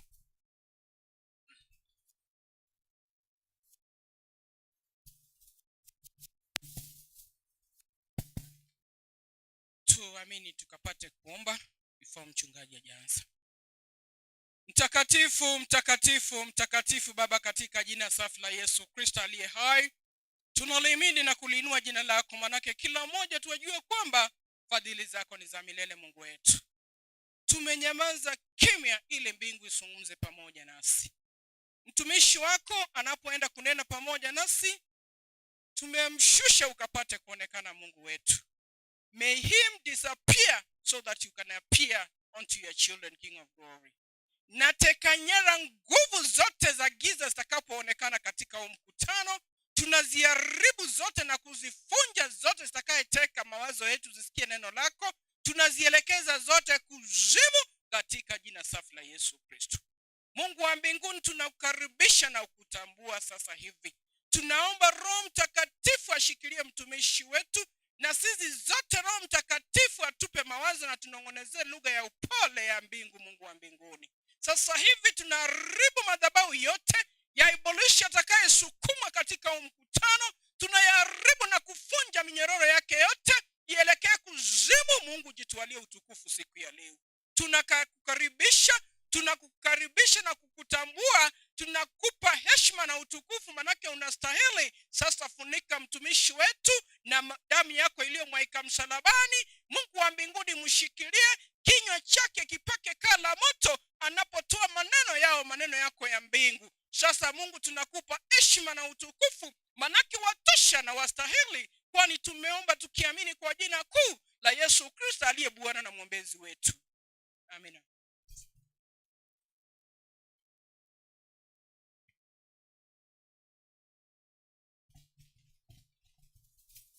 Haleluya. Haleluya. Haleluya. Tuna kila sababu wa kumshukuru Mwenyezi Mungu kwa upendo na nguvu zake zilizo nyingi ajabu. Ametuleta salama. Tumefika mwisho wa makambi au kambi ya Nyantuga mwaka 2024. Tunasemaje? Tunasoma kutoka kitabu cha Mwanzo ya 50 mstari wa 24 mstari wa 25. Biblia inasema, Yusufu akawaambia nduguze, mimi ninakufa, lakini Mungu atawajia ninyi bila shaka, atawapandisha toka nchi hii mpaka nchi aliyowapia Ibrahimu na Isaka na Yakobo. Yusufu akawapisha wana wa Israeli, akasema, bila shaka Mungu atawajia ninyi, nanyi mtaipandisha huko mifupa yangu. Sasa kwa wale wanaoandika mada, andika, siku moja hakutakuwa na kesho. Siku moja hakutakuwa na kesho. Tuombe. Bwana mwema uliye mtakatifu juu mbinguni, jina lako na litukuzwe. Tumesema ni asante sana kwa umbali umetuleta, we uliye mtakatifu. Tulipoanza makambi tulikuita mfalme, uweze kuonekana katika kila jambo. Umekuwa mwaminifu kwetu watoto wako, umetuleta tumefika umbali huu. Tunakushukuru. Asante kwa kuwa umekusanya watoto wako. Kuna umati imefika hapa wakiwa na kiu. Bwana, tumesoma kwako, wewe ndio maji, chemichemi ya maji inayobubujika ndani ya watoto wako. Hivi tunakuomba na tunakualika, njoo ukachukue mkutano. Mungu wetu, tungetamani kusikia kwako, tungetamani kukuona, tungetamani kukupata katika kila hatua. Bwana, tunakuomba katika unyonge wangu, nimesimama, sina chochote kile ambacho naweza kuwapatia watoto wako. Damu na nyama peke yake imesimama hapa. Kwa hivyo nakuomba kwa unyenyekevu, nishushe chini zaidi mno, ujiinue, tusikize kutoka kwako, tuweze kukuona toka mwanzo hadi mwisho. Katika jina la Yesu tumeomba tukiamini, amen. Nianze nikisema hivi, kuna mambo manne chini ya jua ambayo kwayo hakuna mwanadamu yeyote aliye na uwezo wa kuchagua ama wa kubadilisha ama kupendekeza. Kuna mambo manne chini ya jua. Inanishangaza kama mtumishi wa Mungu, kwa sababu hakuna yeyote aliye na uwezo wa kuchagua. Hakuna yeyote aliye na uwezo wa kuepukana nayo. Hakuna yeyote aliye na uwezo wa kusema ya kwamba nilikuwa naonelea hivi. Jambo la kwanza, toka umbali leo hakuja kuwa na mwanamume au mwanamke yeyote ambaye anaweza sema mimi nataka nizaliwe na mama fulani, mimi nataka nizaliwe na baba fulani. Hakuna mtu chini ya jua anayeweza chagua wazazi wake. unasema naonelea ya kwamba mtu fulani ndiye awe mzazi wangu. Leo hii ukijikuta huku, hakuna hata mmoja hapa ndani aliyeandika barua eti azaliwe Kisiland, ama kunaye moja? Naamini hakuna. Kwa hivyo, kwa sababu mbingu inajua jambo fiche hapo ndani, mojawapo sheria ambayo kwayo Mungu aliwapa wanadamu ni ya kwamba heshimu baba yako na mama yako ili siku zako zifanye nini? Ziwe nyingi. Leo hii kuna watu wamekufa kifo cha mapema kwa sababu ya kutosikiza mzazi. Kuna watoto wengi unapoenda makaburini unapata imeandikwa pale kimoyomoyo kwamba huyu alijiua kutosikiza mzazi. Leo hii tunaona vifo vingi sana inashuhudiwa kwa sababu watu walianza kuishi ni kana kwamba hawakuzaliwa na baba, ni kana kwamba hawakuzaliwa na mama. Sikia nikwambie, Mungu akikubariki bado uko na mzazi nyumbani, heshimu baba yako, heshimu mama yako ili siku zako zipate kuwa nyingi katika nchi ambayo Bwana Mungu anakupa. Jambo la pili, hakuna yeyote anayeweza kataa kugonjeka. Hakuna mwanadamu yeyote anayeweza kuepukana na kifo na ugonjwa. Hakuna mtu. Inaweza kuwa malaria, inaweza kuwa diabetes, inaweza kuwa blood pressure, inaweza kuwa corona. Hata hizo zote hakuna mtu ambayo kwayo anaweza sema ya kwamba sitaki kugonjeka. Tuko na mwili ambao ulianguka dhambini. Kwa hivyo unaposoma Isaya mwana wa Amozi anapozungumza na watu wa Mungu, nasoma Isaya 1:6. Sijui kama wale wamefika hapo. Isaya 1:6. Isaya mwana wa Amozi anapotabiri anazungumza akiona ya kwamba toka kichwani hadi chini hapana sehemu njema. Wamefika?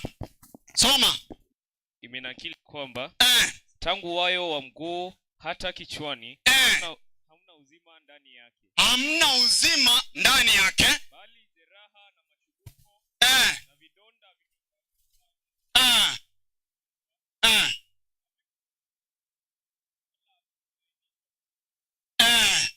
In other words, kinataka kulichukua hapo ni ya kwamba hakuna pale iliyo na afya toka kichwani hadi nyayo kule chini.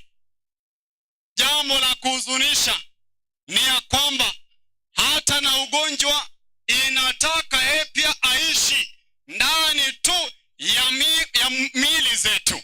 Jambo la tatu, hakuna mtu anayeweza epukana na kuzeeka.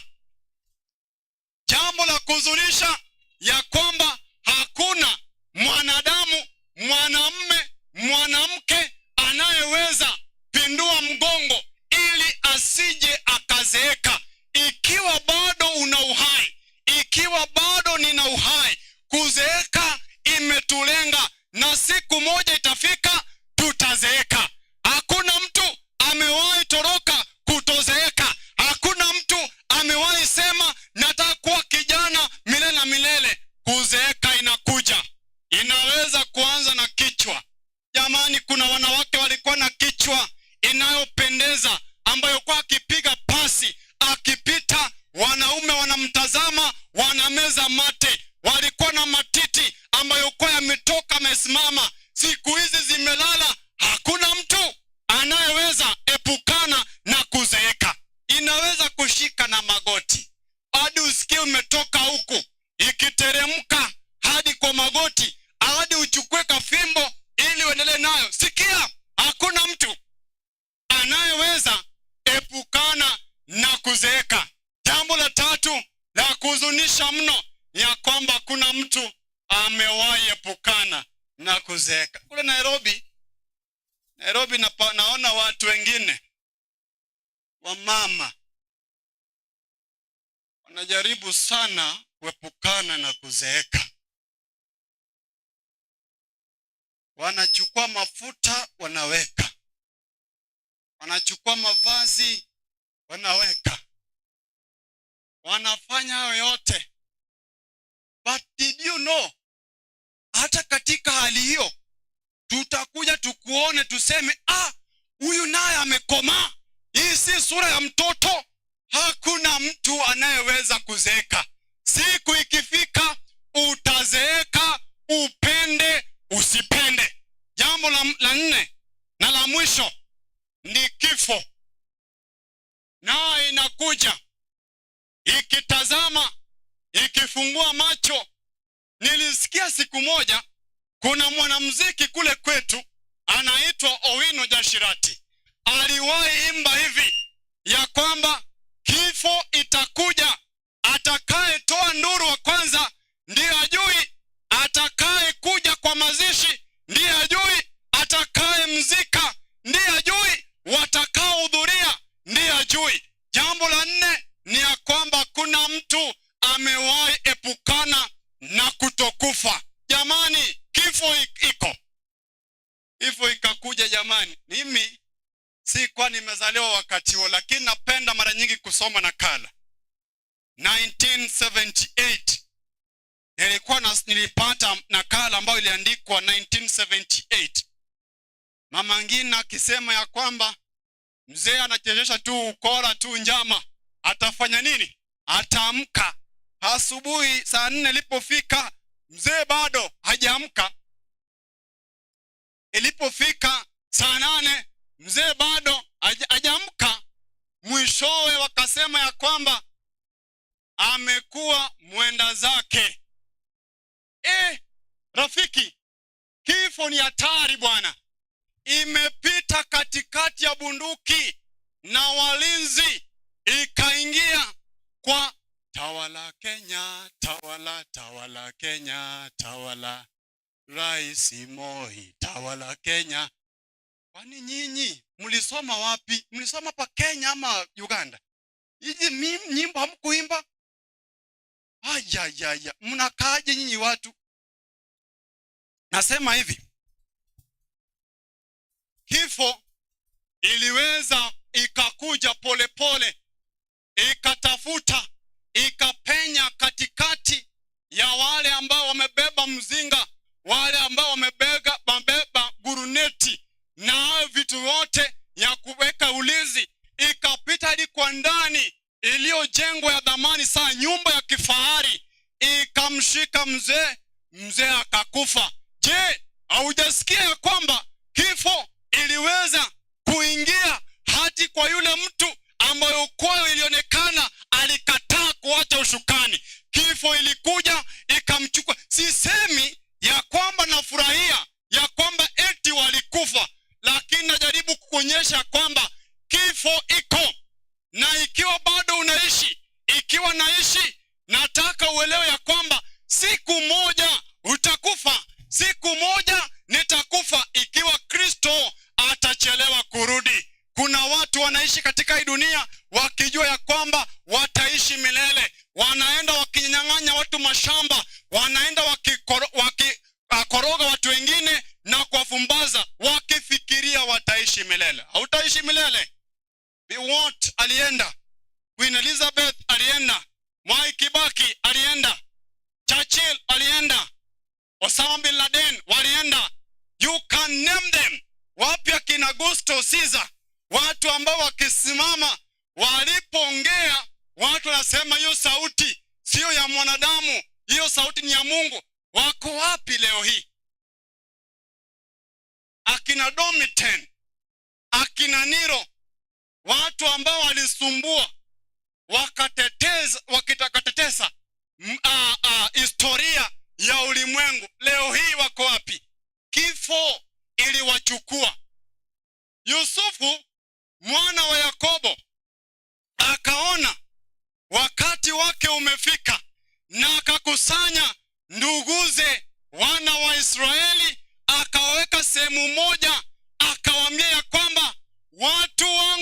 mimi hapa naona wakati wangu umefika. Ninaona wakati wangu wa kuungana na mababu zangu umefika. Nataka nikwambie, that was a universal statement, kwa sababu Yusufu anajua yeyote yule anayeishi kenye imebaki mwishowe ni ya kwamba imebaki kuondoka. Kiwa katika ofisini, mara nyingi ofisi meza inaelekea mlango, au sio? Kenye kimebaki hapo nani kufanya nini? Kutoka. Kuna siku ngapi? 2 muhimu kwa mtu yeyote yule: siku uliokuja chini ya jua na siku utakayotoka. Unapoingia sio kuchagua kwako, lakini jinsi utakavyotoka ni uko na uamuzi. Utatoka namna gani? Yusufu akaita manduguze, akawaambia ya kwamba, wapenzi, mimi naona wakati wangu wa kutoka umefika. Na akaita nduguze, akaita watu wote wa ndani wake, akawaketisha chini, akasema ya kwamba Mungu wetu hakika atakuja. Nataka niwapishe, mniahidi ya kwamba kamwe mifupa yangu hamtaacha hapa. Yusufu anasema ya kwamba Yusufu akawapisha wana wa Israeli, akasema, bila shaka Mungu atawajia ninyi, nanyi mtaipandisha huko mifupa yangu. Hebu nianze nikiuliza, ni nini ndani ya Yusufu muhimu sana hadi nikachagua katika mahubiri ya siku ya leo? Tumekuwa hapa tukijifunza mambo ya sanctuary na jinsi wokovu umerahisishwa. Wale watu ambao kwao waliweza kuhudhuria mkutano toka mwanzo hadi siku ya leo, tumekuwa tukijifunza sanctuary, na kila jambo ilikuwa inaturejesha kwa nani? Kwa Yesu Kristo. Tunapoangalia kila mada ambayo kwa tulikuwa tunazungumzia, mwishowe ilikuwa inaturejesha kwake Yesu Kristo. Nimesimama na historia ya Yusufu, lakini nataka nikuletee kuhusu huyu muungwana ambaye yeye mwenyewe peke yake. By the way, I'm a student of theology and religious studies. Na jambo moja nilijifunza ya kwamba katika waanzilishi wa dini wote kuna moja tu tofauti na wengine. Hata hao wasomi wanasema ya kwamba amongst all the founders of religions, the religious leaders, wale waanzishi wa dini wote, kuna mmoja tu ako tofauti. Na wanasema ya kwamba huyo aliye tofauti ni Yesu peke, Yesu wa Nazareti. Hawamuiti Yesu Kristo, wanamuita Yesu wa Nazareti. Wanasema ya kwamba yeye peke yake ndio alizaliwa, akapitia mateso, akapendwa, akachukiwa, mwishowe akasulubishwa, akafa, akaenda sehemu, akapeana ahadi ya kwamba siku moja atarudi. It is only Jesus Christ who came, suffered, loved, hated, and finally died, resurrected, and went somewhere and gave an assurance that one day he will come. Nasema hivi, huyu muungwana ndiye nimesimama ili niwapatie habari zake. Nani kama Yesu? Kuna wimbo watu waliimba ya kwamba nani kama Yusufu. Hebu nikwambie, kuna mambo karibu 10 ukiangalia maisha ya Yusufu kisha uangalie maisha ya Yesu, ni kana kwamba wanafanana. Kwa haraka sana nikubalie nikuletee mambo karibu 10 ambayo kwayo inamfananisha Yusufu na Yesu Kristo. Jambo la kwanza, both Joseph and Jesus were sent to their brethren and they sold and chased them away and finally laughed at them. Hebu nianza na Yusufu. Wote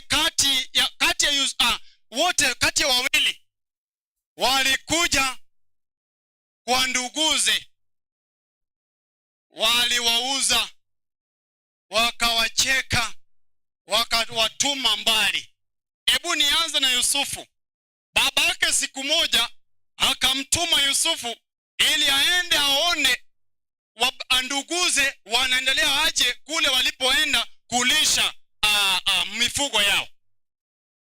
So point nasema ni hivi, Yusufu alitumwa na baba yake ili aende aone ya kwamba nduguze wakoje. Alipofika kwa nduguze, kenye walimfanya unajua, walimchukua wakamuuza kwa wale watu ambao kwa walikuwa naenda kule Misri.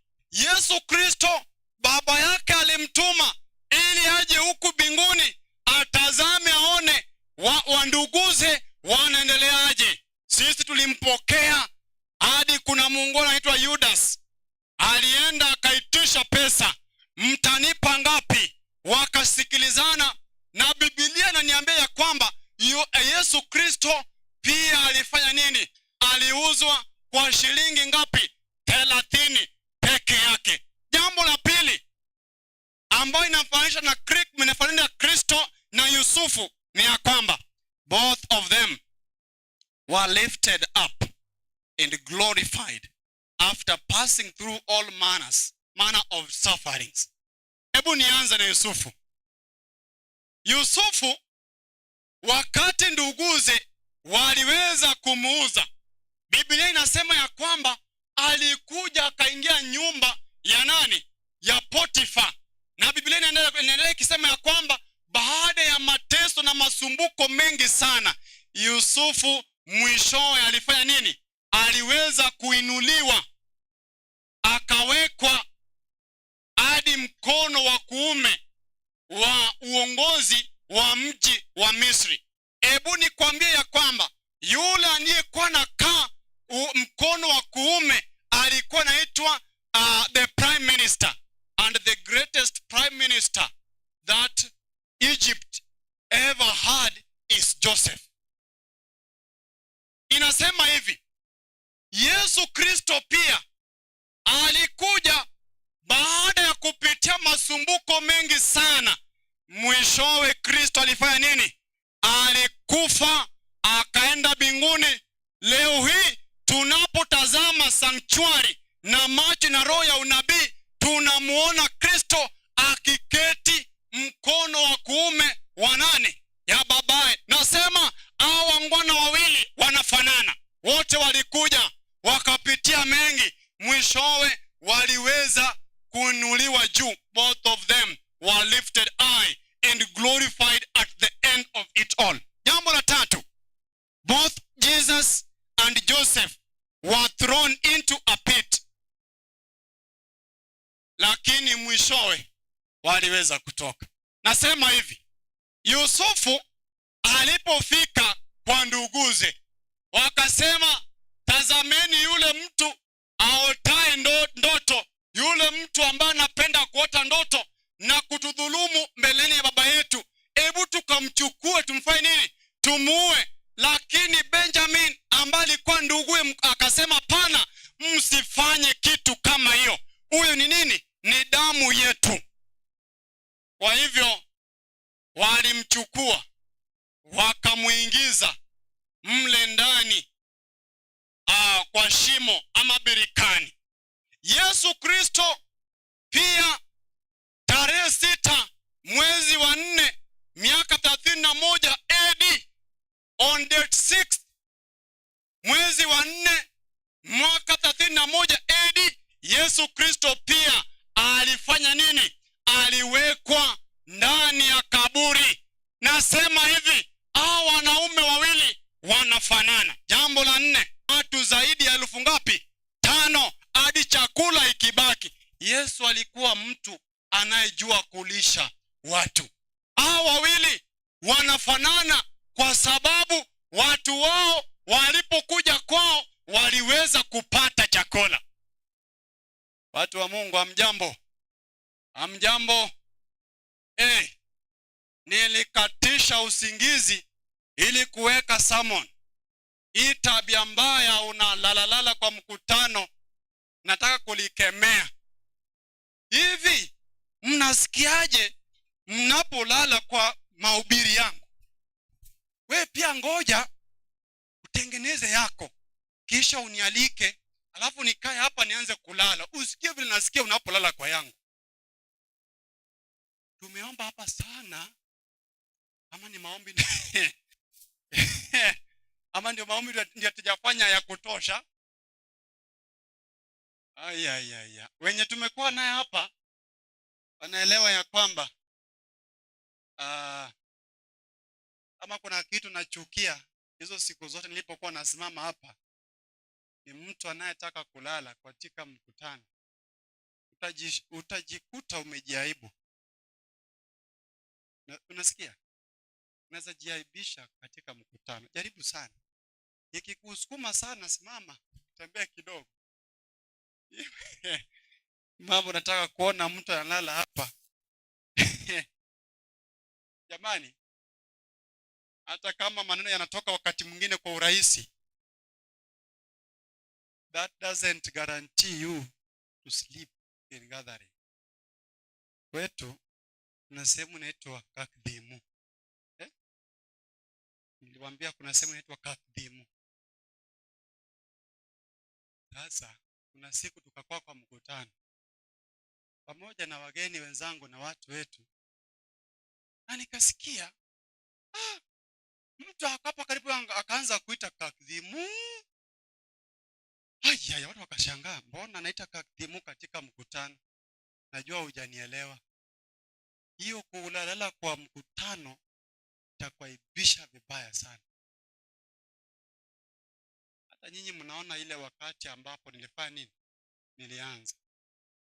Sasa nataka kulala kwa mkutano vizuri. Kuna mawe hapa mingi, nikikuona nitaitumia mawe vizuri. Anyway, a light note. Mimi sipigi watu mawe. Unajua Mjaluo unaposikiza unaita mambo na mawe, wanaanza kuona tu Wajaluo wa Kondele, wa Kibera na Mathare jinsi wanavyoshughulikia polisi na mawe. Sasa hiyo story, hiyo mambo nime withdraw kabisa. Tulikuwa tunazungumzia mambo 10 zinazofanya Yusufu na Yesu wafanane. Jambo la 5 ni hivi: both of them will carry and take their family and brethren to the land which was promised, where there is plenty of food. Hiyo ndio nilikuwa nikielezea ya kwamba mwishowe hata na Yesu Kristo aliweza kutoka akisema ya kwamba msifadhaike mioyoni mwenu, muamini Mungu nami kwangu mfanye nini? Muamini, kwa maana nyumbani mwa Baba kuna makao mengi. Aingekuwa hivyo singaliwaambia. Sikia, Kristo siku moja atatuchukua sote na tutaenda pale ambapo hakutakuwa na njaa, hakutakuwa na kifo. Jambo la 6, both of them, their bones didn't last or remain in their graves or tomb forever. Hivi, hebu nianze na Yusufu. Unaposoma 50 mstari wa 26 inasema hivi: basi Yusufu akafa mwenye miaka 110, wakampaka dawa, wakamtia katika sanduku huko Misri. Yaani mwili wa Yusufu ilifanyiwa tunaita preservation. Mbona walikuwa nafanya hivi? Kwa sababu Yusufu aliwaambia ya kwamba Mungu wenu siku moja atakuja, na mtakapoondoka huku Misri msije mkaacha mifupa yangu katika nchi wa ugenini. Yusufu mifupa yake haikubaki Misri, iliweza kubebwa wakapeleka. Unakumbuka shamba ambayo Ibrahimu alinunua kumzika mkeo. Hapo kuna wanaume wanne. Ibrahimu ako hapo, Isaka alizikwa hapo, Yakobo alizikwa hapo, Yusufu pia mwishowe mifupa yake ilibebwa ikapelekwa kule. Nasema hivi, mifupa ya Yusufu haikubaki kamwe kule Misri. Ebudi kuje kwa muungwana huyu Yesu. Yesu Kristo pia mifupa yake haikubaki kaburini. Tarehe 8 mwezi wa 4 miaka 31 AD aliweza kufufuka, akatoka miongoni mwa wafu. Yesu kashinda kifo. Roho ya unabii nasema ya kwamba mavazi ambayo kwayo Kristo alifunikwa nayo alichukua, akayakunja, akaweka vizuri, na akasema kazi ambayo kwayo ilikuwa mfanye kwangu imeisha. Wanahistoria wanajua vizuri ya kwamba ukienda Vatican, katika zile nyumba ambayo yanajulikana yanaheshimika, hapo ndani utapata mavazi ambayo Yesu Kristo aliweza kufunika. Nasema wawili, Yesu Kristo na Yusufu, mifupa yao haikubaki pale walipozikwa. Mifupa yao haikuweza kubaki. Jambo la 7, both of them were accused of sin they didn't commit and both came out clean. Waliweza kushtakiwa kwa kosa ambayo kwao hawakufanya. Si wewe unajua vizuri ya kwamba kulikuwa na mwanamke fulani alimshika Yusufu akitaka kuingia naye kwa mambo fulani, akatoroka, kawacha vazi mikononi mwa yule mwanamke. Mwanamke alisema nini? Ya kwamba huyu Myahudi alikuwa anataka kufanya nini? Kulala nami. He was accused of the sin he did not commit. Hadi mwishowe Yusufu alichukuliwa akatupwa kule gerezani. Hebu sikia, Yesu Kristo, Mafarisayo, Sadukayo na walimu wa sheria waliweza kusema huyu jamaa anasema ya kwamba ataharibu hii hekalu letu kisha atalijenga. They accused Jesus of the sin he did not commit. Wewe pamoja nami tunajua vizuri ya kwamba hakuna dhambi Kristo alifanya, lakini walifanya nini? Walimshtaki, mwishowe akapelekwa. Yani Kristo alipelekwa hadi kwa zile ndio Kiswahili imeenda bwana. Mbona hii Kiswahili inaenda mahakamani, si ndio? Yani hiyo ndio imenisumbua hivyo. Basi alipoletwa hapo, jamaa mwingine akasikia mke wake akimwambia, usijipeleke mbio sana kwa huyo mtu ambayo kwa ameletwa kwako. Si unasikia vizuri ya kwamba hadi judge alikosa kupata kosa iliyokuwa ndani ya Kristo. Nasema hivi, wote Yusufu na Yesu Kristo walishtakiwa kwa makosa ambayo kwayo hawakufanya. Na unajua ya kwamba mwishowe, kwa sababu tunamtumikia Mungu aliye wa haki na ni mtakatifu na hakuna uovu kati yao, mwishowe Yusufu aliweza kutoka gerezani akiwa nini? Akiwa safi. Yesu Kristo pia baada ya kushtakiwa, hayo yote yalikuja kuisha ya kwamba hakufanya kosa. Si unajua hiyo vizuri? Hao wanaume wawili walishtakiwa kwa kosa ambayo kwayo hawakufanya. Jambo la 8, both of them prophesied about their death and prepared their brethren ahead. Yusufu tumesoma sasa hivi.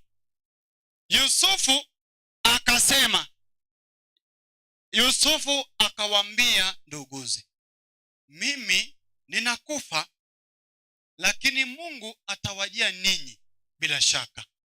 Atawapandisha toka nchi hii mpaka nchi aliyowapia Ibrahimu, Isaka na Yakobo.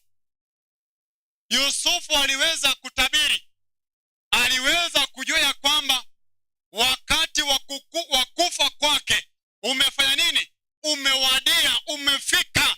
Aliweza kutabiri, aliweza kuona ya kwamba wakati wa kufa kwake ulifika. Sikieni makutano, Yesu Kristo pia aliweza kusema zaidi mara ya 3 akizungumzia kifo, hadi Yesu akasema, Baba, ikikupendeza ondoa kikombe nini? Yesu Kristo aliweza kuona na kusema ya kwamba anakufa, wakati wa kufa inasogea karibu. Ndio maana Yesu alikuwa na uchungu mwingi sana akienda msalabani. Ministry of Healing, page 54, paragraph 2 inasema ya kwamba yale yaliyokuwa yanamsumbua Yesu Kristo sana ni uzito wa dhambi ya ulimwengu ambayo kwayo alikuwa akienda naye msalabani. Yesu aliweza kutabiri, aliweza kusema ya kwamba, aliweza pia kuona ya kwamba wakati wa kufa kwake imewadia. Jambo la 9, both of them went ahead of their brethren and prepared a place for them. Yusufu baada ya kuuzwa na nduguze walifikiria ya kwamba wamemweza, si ndio? Hebu tuzungumze watu wa Mungu. Hadi hapo wangapi tuko pamoja? Hebu tuombe. Baba na Mungu wetu, tunapoendelea na ujumbe wako, tupatie usikivu ili tuweze kusikiza yale ambayo ulikusudia siku ya leo. Umeanza kuzungumza nasi, na kamwe neno lako halitarudi kinywani mwako pasipo kufanya kazi. Bwana, tunakuomba endelea kushika mkutano, zungumza nasi sasa hivi hadi tamati, katika jina la Yesu tumeomba tukiamini, amen. Nilikuwa nasema ya kwamba Yusufu baada ya nduguze kumuuza, alipoenda kule Misri, nduguze walikuwa wanajua ya kwamba wamemweza. Hata hivyo alienda kutayarisha sehemu, ili mwishowe aliweza kuleta familia mzima, wakakuja hadi kule Misri na waliweza kufaidika mikononi mwa Yusufu. Yesu Kristo pia anisema kwa Yohana 14 mstari wa 1. Hebu soma Yohana 14 mstari wa 1. Biblia inasema, semaje? Msifadhaike mioyoni mwenu. Muamini Mungu. Muamini Mungu. Niamini na mimi. Nami pia muweze kuniamini. Nyumbani mwa Baba yangu mna makao mengi. Kama sivyo ningaliwaambia. Asante sana. Nilikuwa nataka hivi ya kwamba Yesu Kristo pia aliweza kuenda kutengeneza makao pahali pazuri mno, ili watu wake watakapokuja waweze kupata. Amemaliza. Jambo la mwisho ni ya kwamba both of them knows the promise that one day their God will come and take them to a place which is he best knows. Sikia rafiki, Yusufu aliwaambia wana wa Israeli ya kwamba, najua bila shaka ya kwamba Mungu wenu hakika atakuja. Aliwatayarisha, akawaambia kwamba Mungu wenu hakika atafanya nini? Atakuja. Akawatayarisha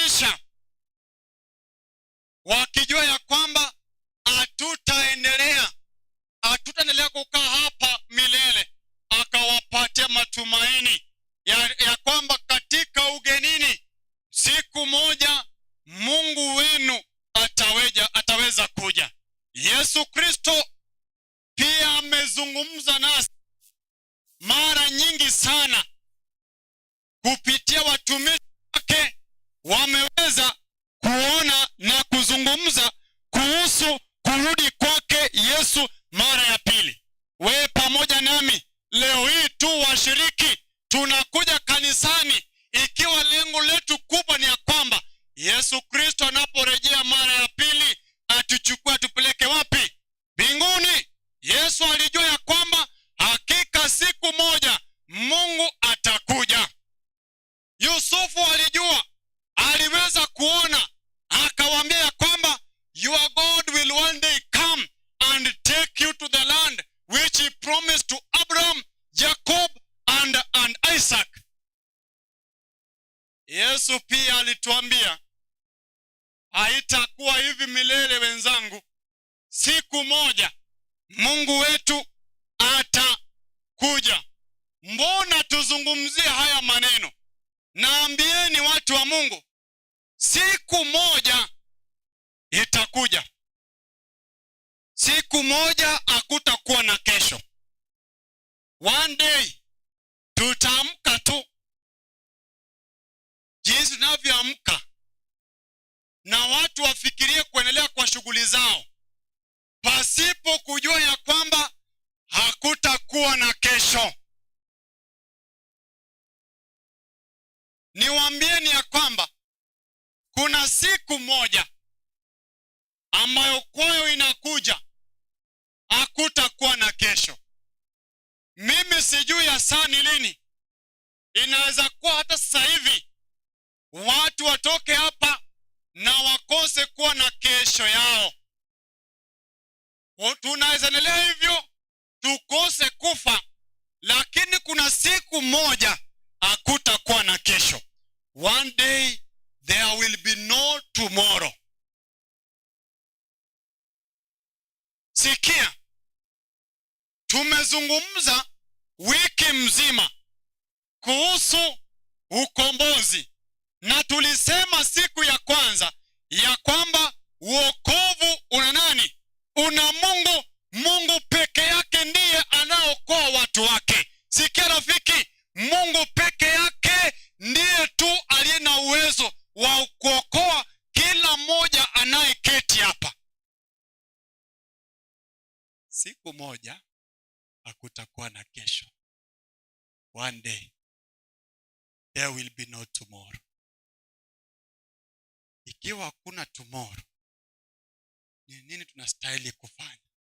Hebu soma pamoja nami kitabu cha Waebrania. Waebrania 3 mstari wa 7 kisha utaruka 15. Inasemaje?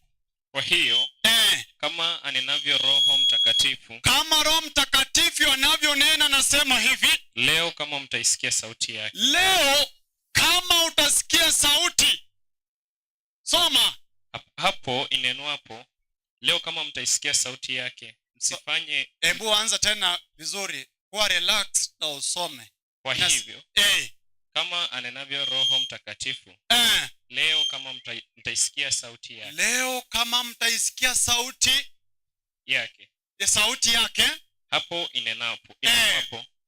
Leo kama mtaisikia sauti yake, msifanye migumu mioyo yenu. Msifanye migumu mioyo yenu. 15 inasemaje? Soma hapo. Ndio hiyo naendelea kusoma. Msifanye migumu mioyo yenu kama watu wa kukasirisha. Asante. 4:7 Waebrania inasemaje? 4:7 aweka tena siku fulani, akisema katika Daudi baada ya muda mwingi namna hii. Leo kama ilivyonenwa tangu zamani. Leo kama mtaisikia sauti yake, msifanye migumu mioyo yenu. Leo kama mtasikia sauti yake, wapenzi wa Mungu, ya kwamba msifanye migumu mioyo yenu. Kuna muungwana ambaye kwa nataka niwaambie stori zake kisha tuombe. Paulo alikuwa mhubiri shupavu. By the way, the greatest pastor ambayo naona nimejifunza kwake sana ni huyu mchungaji kwa jina Paulo. Aliweza hata kufanya kazi, inaonekana, sisemi ya kwamba najaribu kudhalilisha, lakini aliweza hata kufanya kazi na kwenda sehemu nyingi hata kushinda zile ambao Kristo aliweza kufika.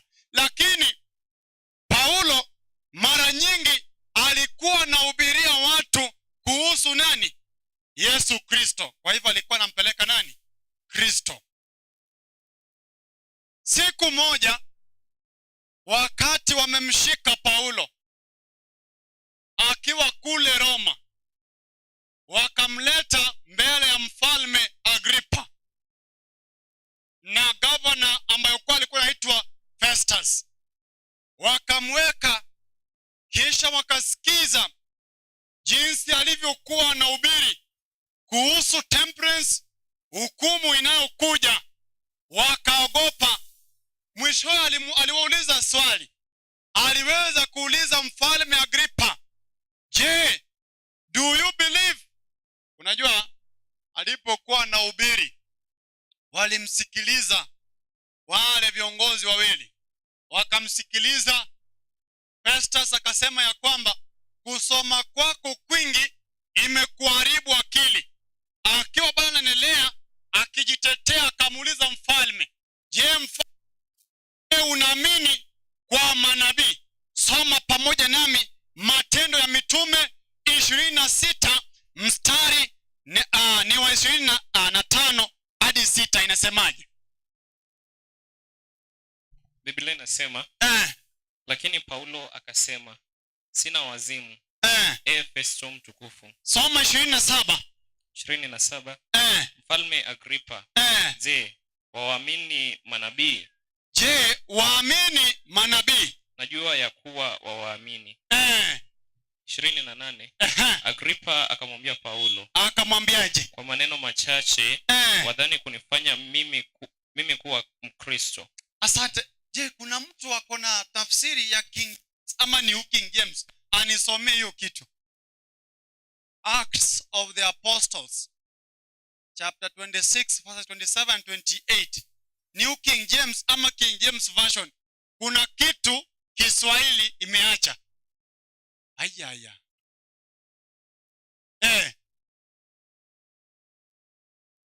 Hiyo ni New King James. Huyo ajui version hiyo, anasema ni Holy Bible. James inasema kwamba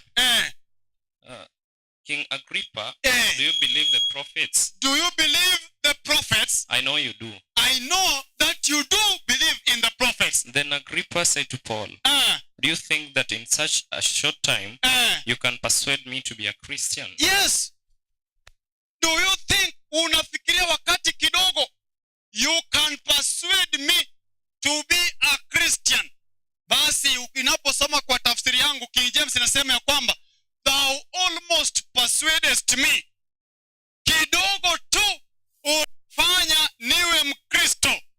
Saa hizi nimesimama hapa naleta habari za Kristo, si habari zangu nimetoka nao Jaluoni, bali nimesimamisha Kristo hapa. Kuna mtu anasikiza na anasema ya kwamba kidogo tu ungenifanya niwe Mkristo. Alimuuliza, je, unafikiria kwa maneno machache unaweza nifanya niwe Mkristo?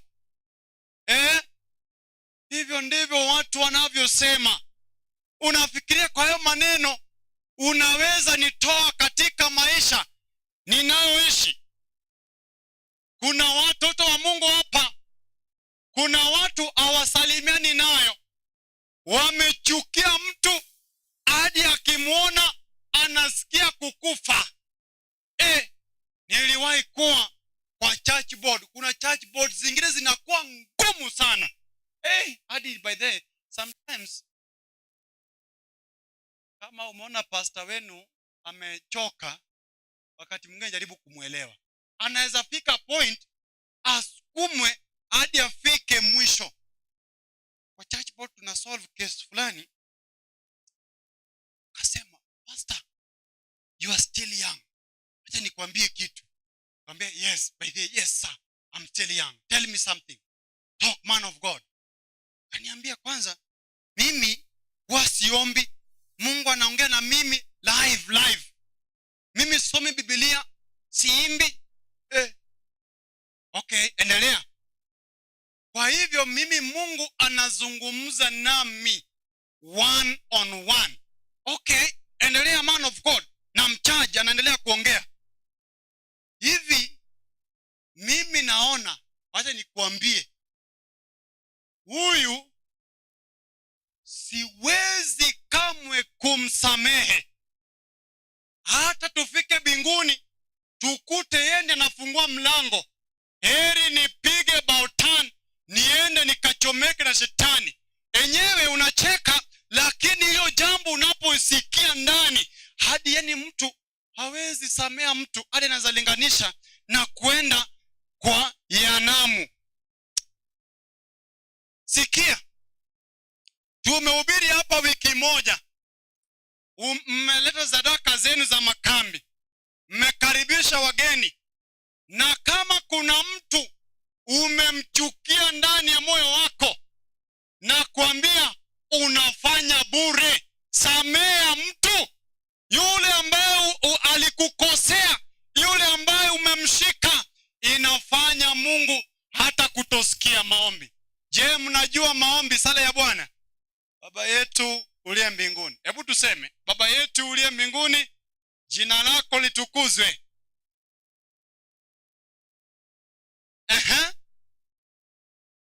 Yaani mli left. Ama simsema mnajua tu kwa ekegusi. Hebu tuseme kwa ekegusi.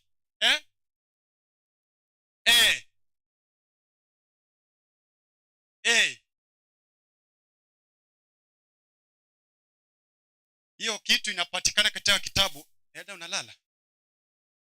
Aya, ungelala. Aya, namalizia wenzangu. Nafika nikamalizia. Mathayo 6:14. I want to give you a working formula. As you go home, please go and try this. Wakati mwingine jibu unaomba sana na Mungu akujibu kwa sababu kuna kitu umeacha. 6:14. Mathayo inasemaje? Kwa maana mkiwasamehe watu makosa yao, mkisamehe watu makosa yao, na Baba yenu wa mbinguni atawasamehe ninyi. Baba yenu wa mbinguni atawasamehe ninyi. Kama kuna kitu inakuwa mgumu sana, unapata mtu nani ni mzito? Omorisia. Jo huku mbele. Najua uko mzito, njoo haraka, mbio. Sawa. Sasa nataka upande mgongoni mwangu. Elder ni pastor ndiye amekwambia panda mgongo. Panda. Elder tutakosana, panda mgongo.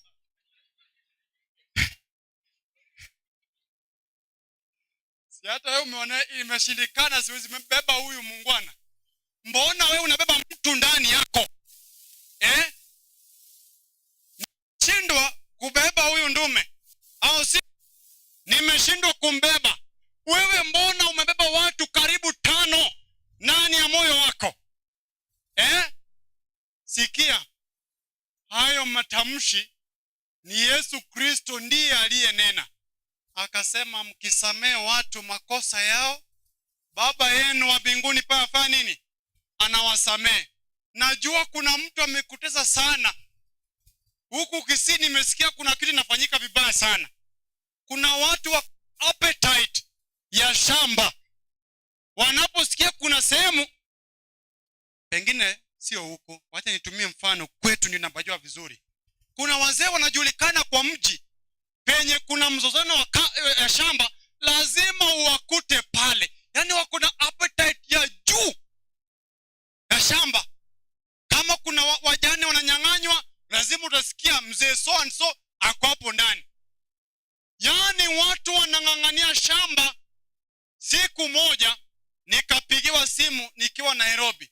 Ebu njoo, kuna mambo yamefanyika. Kufika hii ni apare ya kwamba kulikuwa na ghasia, vitu vilifanyika nyuma sana. Kwa sababu juu ya shamba karibu wamuue mamangu mzazi pamoja na baba kwa sababu ya, na by the way unapoangalia penye wanajibizana nayo sehemu kadogo, hata iwezi tosha hivi sehemu kadogo. Nikamwambia dadi, ni nini shida? Ati unaona hii inaleta vita. Saa hizo ananiongelesha hapa, kuna panga ambayo iliwekwa. Mamangu naye juu ni mwoga, alipoona panga alienda na nduru, alitorokea maisha yake. Karibu wachome nyumba yetu chini kwa sababu ya shamba. So my dad was expecting nikikuja niende nichukue panga, niende nipeleke kwa grinder iwe safi, nikuje nisiage watu hapo kweli kweli. Na nikawaita, kawaambia mimi nilipozaliwa niliona ya kwamba mlikuwa mnapendana sana. Ni nini hii inawaharibu sasa hivi? So wakaanza kusema alikuwa juu sana. Nikamwambia hapana, si ni sehemu ndo nataka. Hii ni kidogo, hii ni kidogo anko. Chukua, si hii sehemu dadi alinionyesha, hii ni shamba yangu. Hii ni kidogo, ongeza hadi huku. Kaanza kusema hapana, sasa wewe unafanya kwa ujeuri. Wewe nao unafanya kwa ujeuri. Mimi kama hiyo sitaki. Kama ni hivyo, now you are doing it with tough-headedness. Mimi hii ndio ilikuwa ya haki yangu. Nikamwambia mimi nimeona hii sehemu napigani kidogo, nimeona nikuongeze ili uridhike vizuri. Nikamuongeza, akasema no, wewe sana unafanya kwa ujeuri. Mimi hiyo sitaki. Mke wake akamshika mkono, wakaenda wakakaa. Ilipofika saa 5 usiku, unajua alikuja wakabisha. Nashangaa kitu kaniambia usitoke nje, unaweza toka na upate nini? Panga. Lakini pia kitu niambia toka tu. Nilipokuwa natoka nika confirm kama everything is okay. Sema mwanamume anakufa once. Katoka hivi kaangalia, mambo iko sawa, kutu wawili. Kaita wazazi, kakuja. Na ni mbona mmetutembelea tu usiku hivi? Unafanya tunaogopa sana. Akasema by the way, tumekuwa tukiishi tukipendana sana na hii sehemu ni kadogo sana. Astahili ipeleke mmoja wetu kaburini. Did you see how I solved that problem? Nikwambia tu kama unataka. Nikwambia by the outer road penye mtu anazikwa ni sehemu kadogo sana. Na kuna mtu hapa, yeye shamba akuna appetite ya juu. Akisikia popote kuna shamba, sikia rafiki, kama uko kanisani bado hujaokoka, okoka. Umeshika watu moyoni mwako, kasabato kuja sabato enda, umeshika watu. Sikia rafiki, acha huo mzigo, ni ngumu sana kubeba. Usimshike mtu. Kama kuna mtu wa kumshika ndani ya roho yako, ni nani? Yesu Kristo. Ametuambia njooni kwangu nyinyi msumbukao na mliolemewa na nini? Na mizigo, nami nitawapumzisha. Kristo akiwa ndani yako, utakuwa nyepesi mno, utakuwa na furaha, utakuwa na afya njema. Na maliza nikisema siku moja hakutakuwa na kesho. One day at a time. There will be no tomorrow.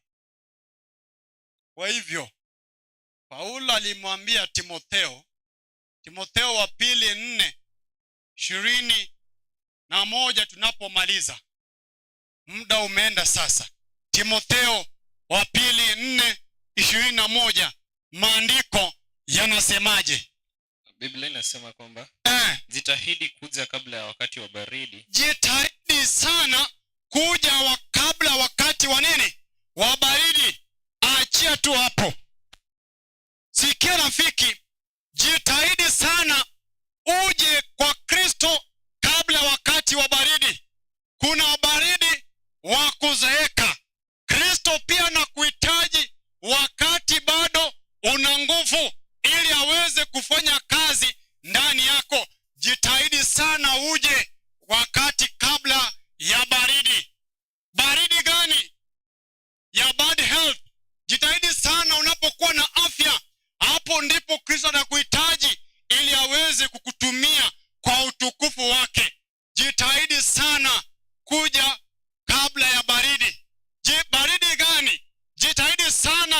ukuje kabla ya kifo.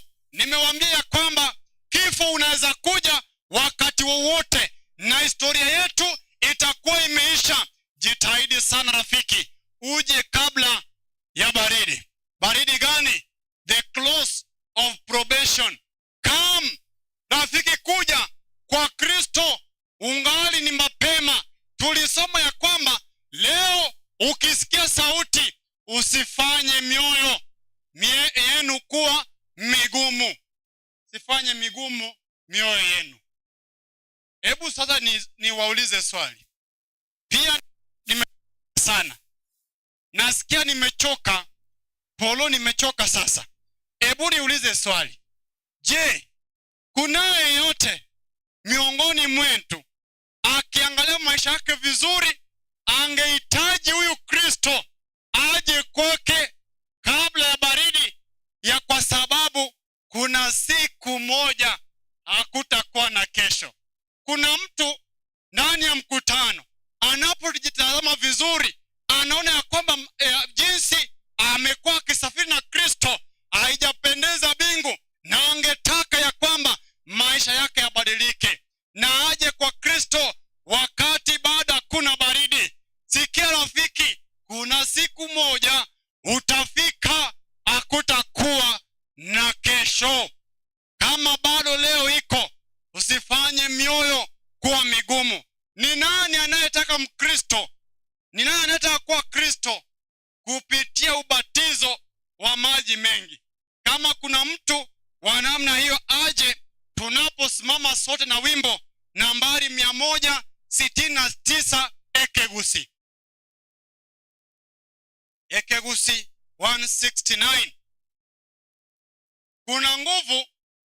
Kristo tu ndiye anayokoa. Mami anzisha wimbo.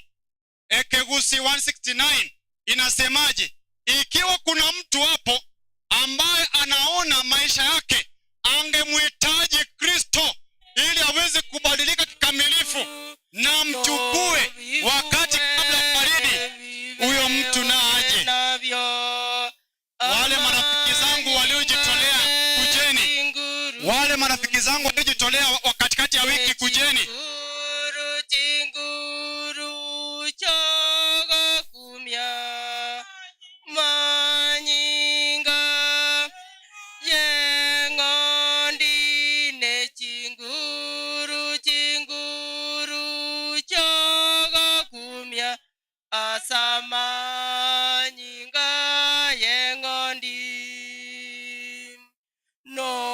Siboke korwa ogo chaya manyinga. Ikiwa kuna yeyote ako hapo ndani, ni damu ya Kristo tu peke yake ndiye inayokoa.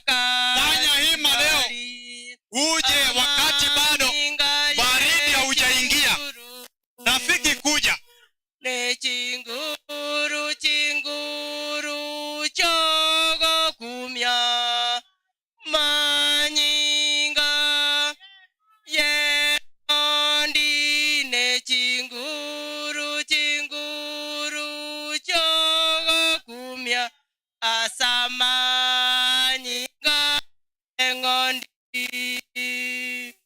no cheneke nakora pamono manyinga nale ne chinguru ebimoa bye bibe bisite amanyinga ye chinguru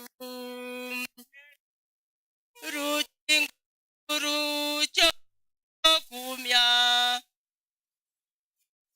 manyinga yengondi ne chinguru chinguru chogo kumya asama yengondi.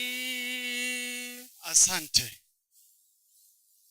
Nasikia ndani, pengine mimi sijui kutabiri, sio yule mtu wa kutabiri, lakini nasikia ndani kitu ikiniambia kwamba bado kuna mmoja na mwingine ambayo kwayo ana sita ndani, niende au nisiende. Nimehubiri sana, na hubiri kwingi kule Ukambani. Ukiwa Makueni County kuna town inaitwa Makindu. Makindu nilikuwa huko mkutano wa Injili, evangelistic campaign. Nilipokuwa tumemaliza mkutano, jinsi tunavyomaliza hapa, nikasikia nitoe wito jinsi ilivyo kawaida. Maana tunaambiwa ya kwamba mahubiri hayastahili kuisha pasipo wito. Na mimi nikafanya jinsi roho ya unabii inavyosema, nikatoa wito. Na nikawa naona watu wawili, sijui walikuwa ni wapenzi ama nini, sikuwa naelewa. Lakini mmoja anataka kutoka hivi na anamshika huku nyuma anamrudisha. Naona mwingine anatoka hivi anamshika. Alafu akisema bado, mimi at least I know somehow ya Kikamba. Na naona anamwambia kwamba bado. Na nikaendelea kutoa wito kusisitiza ya kwamba sikia sauti. Sauti inayozungumza sio yangu. Mungu anazungumza, moja wao njia ni kupitia watumishi wake. Kwa hivyo ni Mungu tu ndiye anayezungumza. Rafiki, sikia sauti uje. Mmoja akasema hiyo sauti nimesikia vizuri, nimeelewa vizuri, sio ya huyo kijana anayehubiri hapo. Ni sauti ya Mungu aliye juu. Akajitokeza, akakuja. Mwenzake akabaki akikasirika, akinununika. Huyu mmoja tulimchukua, tukaenda tukambatiza. Kumbe wawili hawakuwa wamebatizwa. Wakati mkutano iliisha jioni. Makindu kuna hii barabara inaitwa Mombasa Road. Ama kuna watu wameenda Mombasa wanajua Makindu vizuri ni Mombasa Road. Okay. Kuna hii barabara inapita hapo na mara nyingi inakuwa very busy. So jioni wanapotoka wakirudi wanagombana, kumbe walikuwa watu ambao wanapendana. Wanagombana. Juu mwingine amekasirika sana, mwenzake ameshavuka. Yeye bado anaongea. Hapo ndipo lori sijui ilikuwa imebeba nini, ilikuja ilimgonga. That is the first time nimeona accident macho hivi ikifanyika. Ikamgonga, akaenda juu, akazunguka hivi, akakuja akiwa ametulia sasa.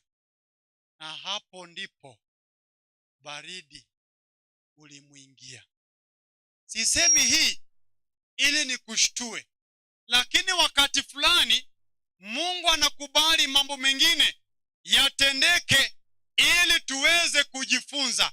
Nasema hivi, unaweza chelewa ukaone ya kwamba si bado, lakini huyu ni Mungu anayezungumza. Njoo kwa Kristo ungali bado kuna joto. Usingoje hadi baridi ifike. Siku moja hakutakuwa na kesho. Kama kuna yeyote anasikiza sauti na anasikia Mungu akizungumza naye, rafiki, fanya hima, njoo leo ili uweze kuokolewa kwa Kristo. Tumeimba wimbo ambayo inasema kuna nguvu, chinguru ni nguvu ndani ya nini? Ya damu yake Yesu Kristo, unaotakasa, unaokoa, unaosha, unaobadilisha. Njoo kwa huyu muungwana. Njoo kwa huyu mwanamume. Yeye peke yake tu ndiye anayeweza badilisha historia. Wokovu na Mungu, rafiki. Nimemaliza. Bingu limeona jinsi Musa alivyoweka, amesema before you nimeweka maneno mawili. Nami pia nimemaliza kazi ambayo Mungu aliruhusu nije nikafanye huko. Hebu nimwalike mchungaji aweke watoto wa Mungu mkononi mwa Bwana. Tunaomba. Baba yetu na Mungu wetu, Ni dhana dhahiri kila mmoja aliyoko hapa, kuna siku itafika katika dunia hii ya dhambi ambapo hakutakuwepo na kesho. Jinsi vile umenena kupitia kwa mtumishi wako, ungenena na kila mmoja wetu. Ikiwa kuna mmoja ama wawili hapa hawachakuchagua wewe kuwa mwokozi wa maisha yao, katika njia ya kipekee tuomba ya kwamba hata kabla mkutano huu hujaisha, Mungu wetu aweze kumpa ujasiri na uweze kumshindia shetani ibilisi anayemfuruta nyuma anapotaka kufanya uamuzi. Asante kwa ajili ya wana na binti zako ambao wamekuchagua wewe kuwa mwokozi wa maisha yao. Ameweza kujitoa kwako siku ya leo. Nami kama mtumishi wako na watumishi wote ambao wamekuwa wakihudumu katika makambi haya, na wakabidhi mikononi mwako. Uwashike mkono katika safari yao ya imani. Wanapoanza hii safari siku ya leo, waweze kutembea pamoja nawe hadi utakaporejesha ufalme wako. Na ikiwezekana sisi wale ambao tuliokuwa tumekuchagua hapo awali, yawezekana tumetanga mbali nawe, wakati mwingine tumetembea kinyume na mapenzi yako, tuomba ya kwamba siku ya leo ikiwa ni sabato yako takatifu, uweze kutufanya upya, utubatize upya, tuweze kuwa na mwanzo mpya. Miongoni mwetu kuna wale ambao hawajihisi vema, wakiwa ni wagonjwa katika hali zao za kiafya kimwili. Kwa sababu wewe ni tabibu mkuu, tuomba uwaponye katika jina la Yesu. Na ikiwa kuna wale ambao hata wamesongwa na mawazo ya akili, wengine hawana nyuma wala mbele, naomba ya kwamba Mungu wetu mibaraka ya makambi hii iweze kuwa juu ya kila mmoja. Zaidi ya yote, ikiwa ni mapenzi yako tena tuweze kuona makambi ya mwaka ujao, tazidi kulishukuru na kulinua jina lako. Na ikiwa utarudi, ama kuna baadhi ya wengine hawatafika pale, ombi letu ni kwamba utuandae sisi wote katika lile kambi kuu la mbinguni, ambalo wewe utakuwa ndiye mnenaji na utanena pamoja nasi milele na milele. Mapenzi yako yatendeke sasa na hata milele, ni katika jina la Yesu tumeomba na kuamini. Amen.